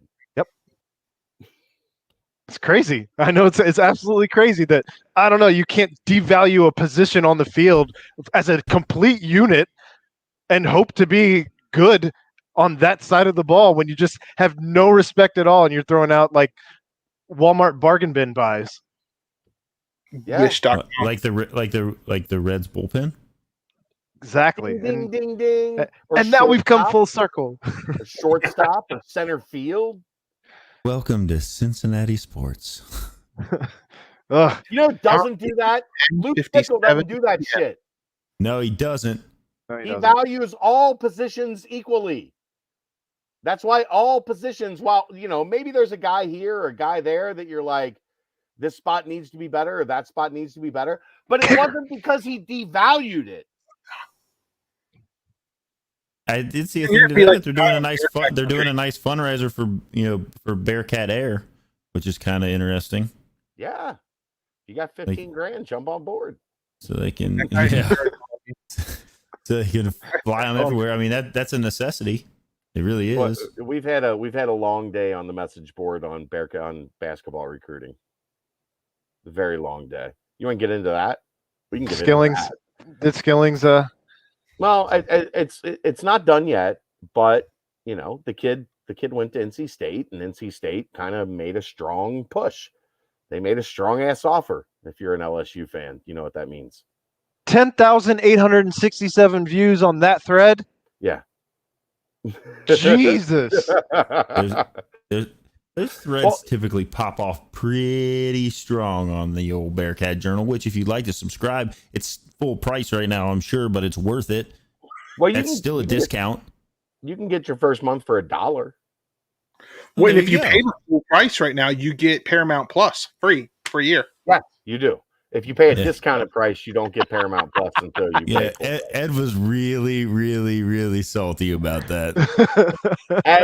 Ed, I'll okay. get you. I'll get you Paramount Plus. Do you want me to get you Paramount Plus? I don't want you to pay. I'll get you.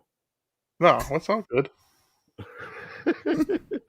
You buy my daughter some crawfish, I'll get you some Paramount Plus. I do know some adjusters down in Louisiana. She is now. I have a friend that lives in New Orleans, and she has realized that like New Orleans is the crawfish capital of the world. So now she wants to go spend spring break with my friend Liz in New Orleans so that she can be there for crawfish season. Listen, that's how much my daughter loves crawfish. Crawfish are so good. There's worse places to go on spring break for your 11-year-old daughter, I promise. But there's going to be like spring break down there. I'm saying there's worse places to be. That might be the worst place to be. Oh no, PCB is way worse, I promise. Well, yeah. Yeah, I used to watch that on Club La Vila. I've been there. I went down there when I was in college, and then we just went back. We took our kids down to Panama City like this summer, and I was like walking around like, no, we're just gonna let's drive up to Destin and see what's going on up there. I remember a place called Sharky's, but I don't remember what happened there. Exactly. Is there Sharky's in Panama City? That's my spot in LA. I think there's a spot in LA. And then there was a Pineapple Willie's. Pineapple Willie, the hotel we stayed in was right next door to Pineapple. I was like, well, I don't. That was like you stayed like that was like kind of off to the east a little bit, and that the Pineapple Willie's was right next to that whole like hotel complex, right? Yeah. And that was where everybody got crazy. I remember that. Yeah. I feel like well, I don't feel like. I know there was a foam party at one of the bars down there that I actually managed. I managed to get kicked out of the same foam party twice. Ooh, impressive. For having a fake ID, and then got that taken, and then tried to do the transfer, the transfer while in the party after I snuck in the exit, and I got kicked out again. That didn't work. I remember somebody giving me a tiny little square of paper, and then it was like 16 hours later, and I was trying to figure out what the hell happened 16 hours ago. I've never been there. I've never been there. You're not missing anything at this age, I promise. No. Not even a little bit. I'm watching not even a little bit. The live web from Pineapple Willie. What were we talking about again? Stan Dustin. How do we get down this rabbit hole? We're talking about UC recruiting. Yeah, we talked about Bearcat Air, and then somehow it yeah. Like here's the thing now, we know the FBI probe told us the schools that were cheating, right? NC State, Mississippi State, LSU, South Carolina, like Arizona, like it brought to light the places where there were boosters willingly just paying players to come play for that school because it made them feel like they made an impact, they made a difference, right? Like we have a hand in this. We have a hand in how the program is going. With NIL, all they have to do is slap. If you think about it, all of those people that have all of that money own businesses. Right. Right? Like they all own something that allows them to have the expendable income to pay like $50,000 to a recruit and his family. Now it's taxable. It's a write-off. Like it's, and you can just say, hey, this is how, you come here. Do a couple commercials for my car lot and do one voice ad, and all of a sudden there's your $50,000 in the bank. This is where I think we fucked up on NIL. There's a scale. Like there's a scale for everything, right? Like there's a scale for podcast advertising. There's a scale for what it costs to have a professional athlete come talk at your event, whatever. To not place a scale on this for like something like college sports creates the wild, wild west, because now those people that were spending $50,000 on a recruit every year, like, okay, in basketball, it's less prevalent in football because there's so many recruits, right? To find a way to fund 25, 30 recruits for football every year is a big deal. Like, that's a huge expense. Right. But in BYU did it. No comment. Here's the thing you don't know about the Mormons. The Mormons don't believe in credit, right? The Mormons are the people that keep all that money under their bed, right? So they can just pay in cash. They can take care of what they need to take care of, and nobody knows the difference. Great cash, homie. Right. So in basketball, you're dealing with 3 or 4 recruits a year, right? So you just got to find 3 or 4 people that own businesses that have a bunch of expendable income that can take care of what you need to take care of. Now, it's legal. It's above board. You have these 3 or 4 people that, okay, this guy owns a car dealership. This guy owns like a restaurant chain. This guy owns an insurance group. This guy owns a staffing company. So there's our 4 guys. And we have 4 recruits every year, and each one of them is committed to every year. This kid gets $50,000 from this guy. This kid gets $50,000 from this guy. And it changes everything. And this is what I tried to explain on Bearcat Journal today. Cincinnati hasn't been cheating because they haven't had the wherewithal to cheat. That's not that they didn't want to cheat. It's they didn't have the car dealership willing to drop 50 grand. They didn't have the restaurant chain willing to drop 50 grand. They didn't have the infrastructure built over years and years and years of illegally paying these players. So now they have to start from scratch. While everybody else is just like, oh shit, we get to cheat for free? Hell yeah. We can just push this into the light. We don't have to spend all this extra time hiding it. Right. Like, oh yeah, come on down to our car lot, and they're like, that was a $25,000 voice ad. Thank you. And there's no scale. There's no. Well, I mean, and this is a $5,000 ad. You just did $5,000 of work. Here's your $5,000. Instead, it is you did this work, and we can pay you whatever the fuck we want. Right. You did 30 seconds of a voiceover. Here's $100,000. And it's wild. I mean, like, think those 2 kids almost $1 million each. Well, you got the was that was at Memphis, right? Yeah. And then you've got like guys Jalen like Monty Bates, the quarterback at Alabama. Well, no, at Ohio State that left high school early. Yeah, and then there's the one at Alabama that now is getting almost 7 figures. And then you've got, and this is an off the wall sport, but you've got Gable Steverson, who just came back from winning the Olympic gold medal. He's a wrestler, right? And he's got an NIL deal with like WWE and a couple other things that they said is going to end up being more than Bryce Stevenson's thing. There's the gymnast down there at LSU who apparently has a high 6 figures. Well, but here's the difference in some of that. Those are being rewarded on merit, right? Yeah. Those people have accomplished something. Well, and they have a following on their social medias or whatever. But yeah, they've built something that they're now able to make money from. I'm okay, 1,000% okay with that, and I'm still okay with what's happening on the recruiting front. But if you've got a recruit that you're competing with, say, NC State with, just a hypothetical here, no correlation at all. Absolutely. When they come on your visit, they have an amazing time. Everything's awesome. But you don't have somebody sitting in front of them on that visit saying, here's how we're going to get you and your family $50,000 the minute that you sign your letter of intent.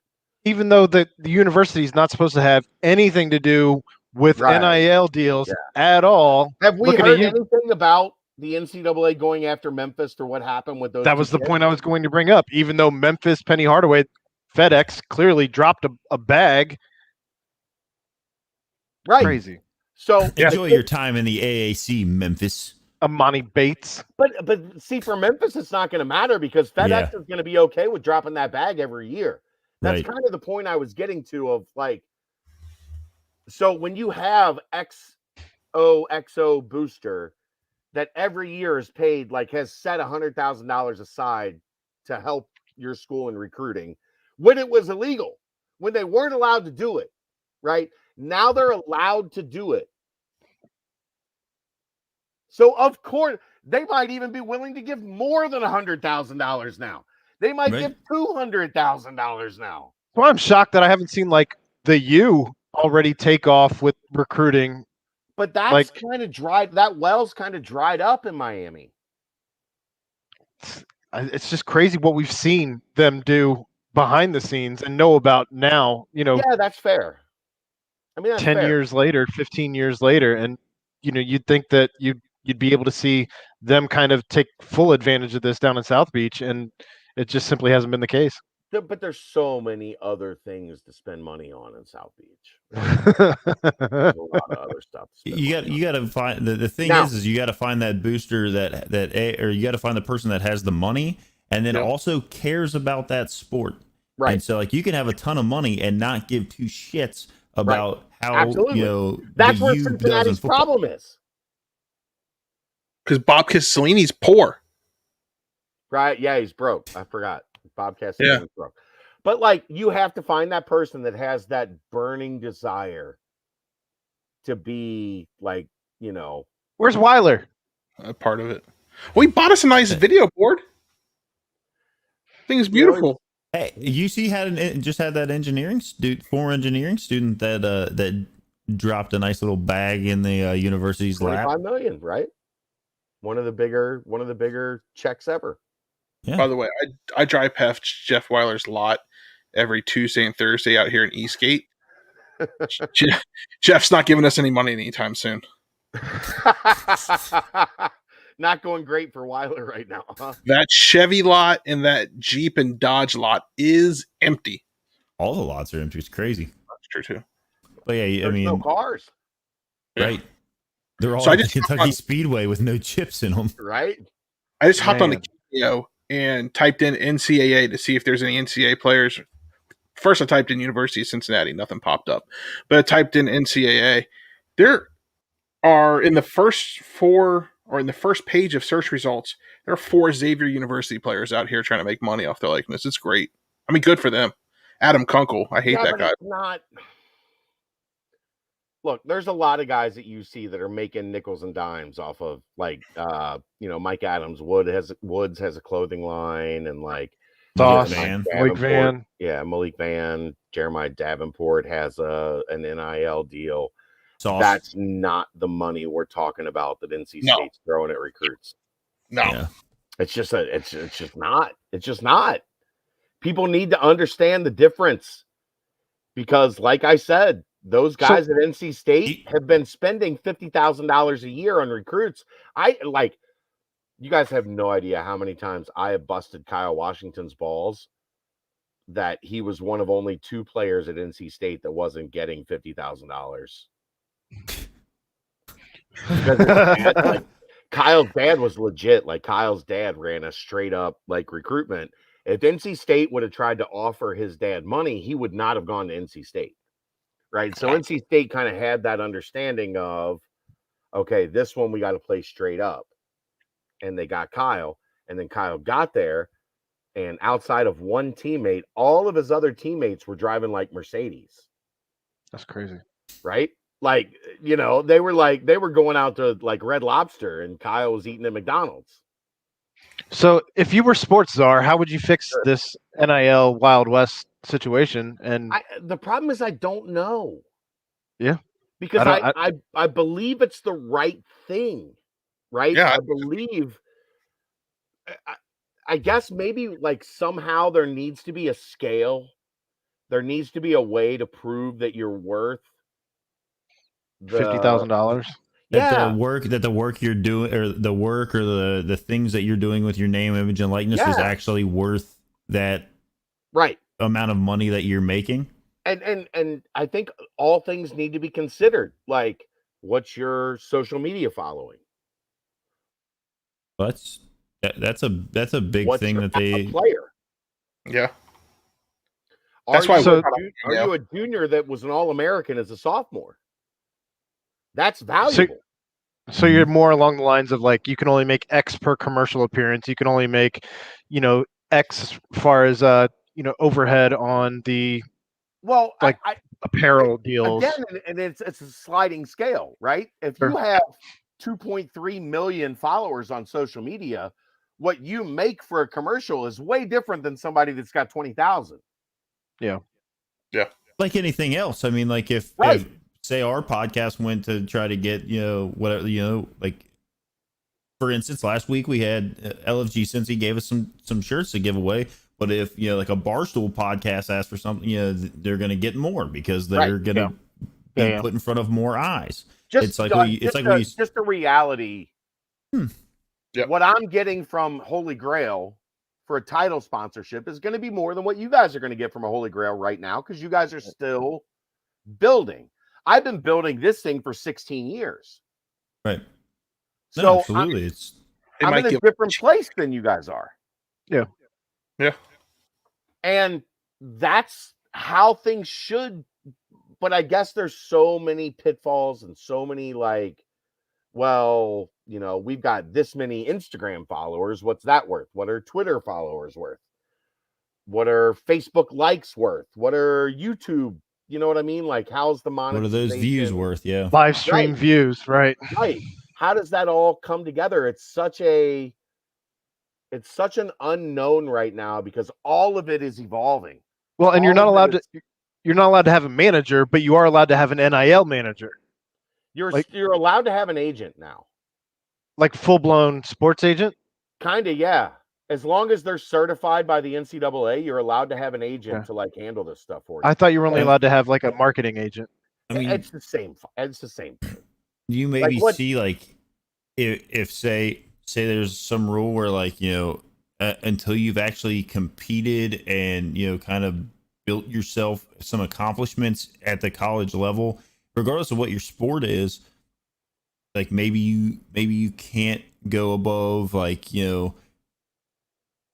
say they say $10,000 is like the limit that you can make before you have some sort of portfolio that you're able to build and not necessarily base it off of.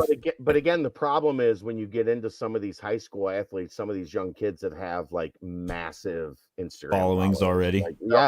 So you can't tell them they're only worth 10 grand because you're worth what people are willing to pay you. Right. How are you going to tell Bryce Young that you can't make $800,000 even though you've never taken a snap in college football? Yeah. Right. So I am fully acknowledging I don't know the answer. Yeah. But what I'm explaining is from my inside sources throughout college football and basketball, this is what's happening. And it's happening at the places that where it was already happening. We knew were cheating from the start, right? Yeah. And they allowed these places to start just cheating in the open. And for right now, where we're at, those places have an advantage. Now, do you think don't mistake what I'm saying here. Everybody is going to have the chance to get on a level playing field. But the places that have been cheating for 2 decades are doing it in plain sight now. Now allowed, everybody was like, okay, now we can just cheat out in the open. Nobody gives a shit. The covert framework was already built, and it's now it's like, hey, check out this sweet NIL building we got over here. So now the places that haven't been able to do that are going to have to figure out a way to catch up. And it's probably not often can UC just simply contact P&G and be like, hey man, we got a 4-star shooting guard we need to land. Can you cut him a check for $50,000? P&G is going to be like, get the fuck out of here. Right? Now, do you think that moving to a Big 12 and expanding, because right now, the majority of our football games and basketball games are on ESPN Plus or ESPN the Ocho, and there's not as many eyes on these things.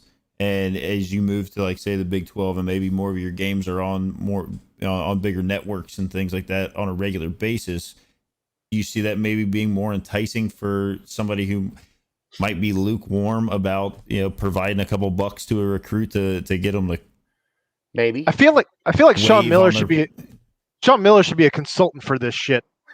He doesn't have a job right now anyway. Like, right? he knows all the ins and outs of how this works. Like, that slime ball should know exactly how to get this done. Director of basketball operations, Sean Miller, right? Jeff, like, I want to say yes, but I don't know the specific answer because this is so early in the process. Like, there's so many levels that are going to be played out over the next couple years.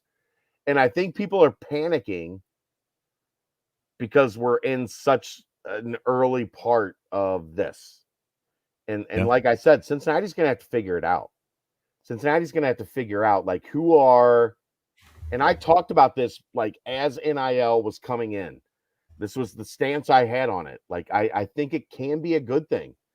But Cincinnati's playing from behind because, one, you're in a market with the NFL, Major League Baseball, now MLS, Xavier, and UC basketball, UC football. You've got 5 major entities in this town looking for a slice of the pie, right?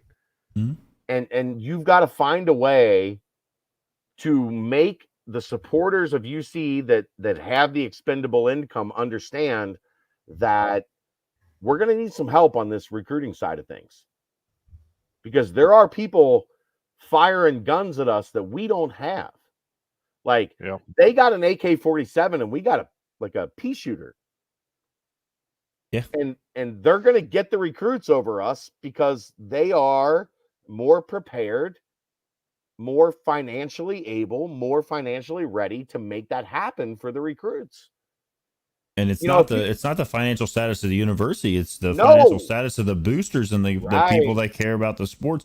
And I guess UC kind of has started to dabble their toes in it with the basketball exhibition thing that they had a couple weeks ago. But that's pennies. But that's tiddlywinks out there, like, compared to what some of these places have. So if you want to, like, here's the thing. There have been people at places like NC State, Mississippi State, LSU, like Arizona, these places that were on the FBI list for everything that happened, right? South Carolina was another one of them. Like, those places have had these people in place for a long time. Yeah. This is where the money comes from. This is where you go to when you know you need to get the money to make the commitment happen. If you don't want to fall behind, and don't mistake it, Kentucky and Duke and North Carolina and those places all have those same things. And now they're licking their chops because they can pay $250,000 for the 5-star, right? The price fluctuates the same as it does in the open market and free agency. You know, the top 10 kids are getting $250. The 4-star kids in that 75 to 100 range, now they're getting $25,000-$50,000. I can't wait to see the kids who stay in school now as opposed to going pro because they can make more money in college with NIL deals. Yeah, well, it's going to depend on, like, where they're projected in the draft, right? Yeah. Because if you're projected to make like $3.5 million, like somebody asked today, my guy Nick that I love on Bearcat Journal, he's been a member forever. He was asking, like, if UC had a deal in place for Jay-Z and Gortman, who was a top 10 prospect, number 1, number 2 point guard in the class. And Wes was trying to, like, quietly, like, work towards landing this kid to come to UC as kind of like a surprise recruit. Well, he signed with Overtime Elite. I don't know if you guys know what Overtime Elite is. Oh, that's the like the mid-range, almost NBA, like. They're signing kids that are like juniors in high school, right? So they signed this kid. He's a junior in high school. He's going to play his senior year of high school and his freshman year of college for this professional league. Like LaMelo Ball did. Without going overseas. Yeah. They signed him for $600,000 a year. $1.2 million 2-year contract. Like P&G could have put him on the fucking diapers, and they weren't paying him that money. That's wild. Like, and like, do you I had a conversation. I had a foresee? conversation with somebody that initially was like, "That kid made a bad fucking decision," and then it came out that he signed for $600,000 a year, guaranteed for 2 years. And they were like, "No, he didn't." Like, That gives a whole new meaning to Diamond Diaper Dandy. Right. Like, Now I just don't see a league like that being able to. I don't know how they're making their money. I don't see how they're gonna because you don't hear about them. Like, if you're not kind of like, and if you're not looking for them, or if you hadn't like previously heard about it, like being drummed up, you don't know about it. It's not on like you don't flip the TV. You don't flip the TV on a Sunday night or a weeknight or whatever and see this basketball no league. Marketability for that league. Nobody cares. You know who the I mean, it's like it's literally a worse idea than like the XFL financially, as far as like trying to put this other professional league out there. Right. Tell us, Ed. Tell us, Ed. I know the answer. Tell us. Kevin Ollie. Yeah. Oh man. Kevin Ollie's the coach of Overtime Elite. Get out of here. Yeah. Kevin Ollie. So is it just one? Like, do they just For split now, into like? Is it like pickup games? No, it's supposed to be a league, but they're accumulating players. It's like IMG, but yeah. IMG. That's so. It's not like IMG. IMG's like I looked into, like, I was looking at the IMG stuff, obviously after like the whole like Bishop Sycamore silliness that went on, and like, if you like, it's a ridiculous amount of money to go to IMG, and they've got like 4 football teams. They've got one that plays like Florida. They play like Florida. One plays like in the Florida State, like IMG high school ranks. IMG has better facilities than UC. It's crazy. Indoor facility, outdoor facilities, training. Like IMG has better facilities than UC. It's wild. I was looking into it, and then the cost to like go there, and then like the kids that like they have there, and like all their sports are like that though. Yeah. This OTE that only has 24 players right now. Right. They don't have a league yet. They've got like a couple scrimmage games. So when Aaron and I went to UC to watch like the old heads playing with the current team, there was like 24 guys, right, Aaron? That's what Overtime Elite is right now. Those 2 open gyms we watched. So my thing is, so say these kids, right, like they've signed these deals here with them or whatever, and like let's say this thing folds in like 8 months. Those kids, is that still considered? Or I guess it's a professional contract, so they can't. Yeah, they have a contract. So, right, but if the league folds and like they're not going to be able to sue. Right, but I mean when you sue for, no, I know, right? Yeah, I know. You know what I mean? Like if you sue somebody that doesn't have it, like it doesn't really matter. But when you were 17 years old and somebody said sign on the dotted line for $1.2 million, are you going to right? sign? No, I mean I'm not saying that right. I mean we're just talking it out, right? We've been talking. So on their board of directors. On their board of directors, they have Carmelo Anthony and Jay Williams. Yeah. They've got money behind it. Who's Dan Porter? I'm interested. I'll probably do like 12 hours of research on this now. Aaron, you're muted. Dang. Well, it's been about 2 hours on this podcast, and I feel like if we let Jeff continue to ask Chad questions, he would do this until hour 3. I'm good. I don't care. I'm good. I just don't know how much more we can squeeze out of this NIL conversation. We've had a fascinating conversation. Like we've had real talk. I will not disagree. As we're going to get. Listen, I'm not disagreeing with any of that. I'm just not sure how much more we're going to be able to squeeze out of this one. Okay. That all said, I'll leave. Chad, thank you very much for joining us. We're going to wrap it up. Thank you very much for joining us tonight. I know he did leave. All right. Love you, Chad. Bye, Chad. Formal goodbyes and all. I thank you for taking the time out of your evening with, everything going on with all that you have going on in your life with your wife and daughter and all of that. But that was a. Oh, he's back. Oh, he's back. He's back. Oh, he's gone. He's gone. He's so happy with himself. I was just saying, we thank you for the time that you took out of your evening with everything going on in your life with your wife, your daughter, all of that. It's definitely appreciated. Look, and man, episode 101. Right now, I'm a degenerate. My wife has been out of this house for 17 days. Been living on French bread pizzas for as many. Well, no, hot pockets and ramen. Look, the BCJ community has been phenomenal. I said 2 weeks ago, like, send us DoorDash and Uber Eats credits. They sent us like $1,500 in food. It's crazy. So we've actually been eating pretty good.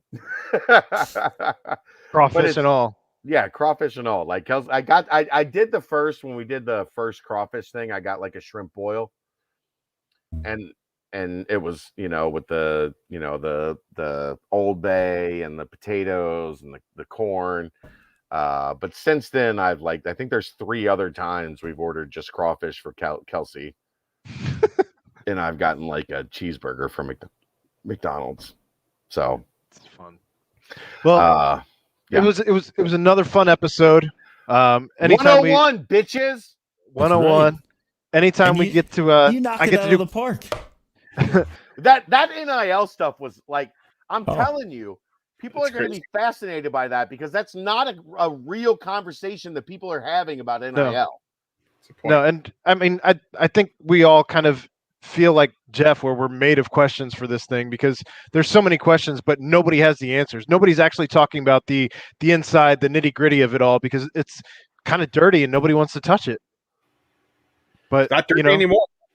I don't mind touching on it because I've lived it. Like, I've experienced the basketball recruiting world for 12 years. Like, I've been inside. I've seen how it works. I know how the bread is made, or how, what I mean? Like, whatever the phrase is, like, I've seen it, and it is just playing into, for now, because we are in the early stages, it is playing into the favor of the places that were cheating, because now they don't have to cheat, and they're like, well, fucking A, right? We don't have to cheat anymore. Let's go. And everybody else needs to catch up. Cincinnati's one of those places that needs to catch up. I had somebody today say that I was like making excuses for Cincinnati. I'm like, you're reading this entirely wrong. I'm saying Cincinnati better get their shit together and figure out before you're left behind how to cheat legally. It's the new frontier. It's the new frontier, and they've got to storm into it. They can't like wait around and hope that it just falls in their lap. Yeah, and clearly it's one of a kid's going to visit, and then he's going to visit one of those schools that knows how the fucking shit is done, and they're going to fucking steal him away. Well, and clearly it's one of those things where it's, let me do it right now and ask for forgiveness later, because nobody knows how to police this thing. Case in point, Memphis dropping the FedEx bag when the university, again, is supposed, by the rules, supposed to have nothing to do with NIL deals. Yep. What's happened in Memphis tells everybody, like, there are no rules. We're not looking. We're not. It is the Wild West right now, and you got to plant a flag somewhere, or else you better figure it out. Before the land's all gone. Yeah, you're going to compete in the #1 basketball conference in the country. The people that have the money in this fan base better fucking figure it out, or you're not going to be rooting competing for a team that can't compete. And guess what? The Wild West in all of this is Texas. Yeah. And where's UC going? Right into the heart of it all. Texas Forever Street. Yeah. Like, figure it out or don't. I don't care one way or the other. I care one way or the other because it depends on how the success of Bearcat Journal goes. But I don't care one way or the other. Figure it out or you don't figure it out, but it's happening right now. We need Bezos to open Get on board or get out of the way. Yep. Well, that was another episode of Pardon the Punctuation. Again, Chad, we thank you for your time tonight. It has been I have no idea how we got here, but we did, and it's been a wild ride, as is always the case anytime I talk to you for pretty much more than about 5 minutes. It kind of just goes off the rails. So for my good friends, Ed and Jeff, I am Aaron Smith. Again, that was an episode of Pardon the Punctuation. Check out Chad and everything that he has going on, myself included, on bearcatjournal.com. There's plenty of opportunities for the discounted yearly rates. If you don't want to pay full price right now, there's pretty much some type of ad that pops up roughly about once a month, once every 6 weeks, where you can take advantage of that. But that was Pardon the Punctuation, episode 101. We are in the 2nd century mark. Let's go. Bye.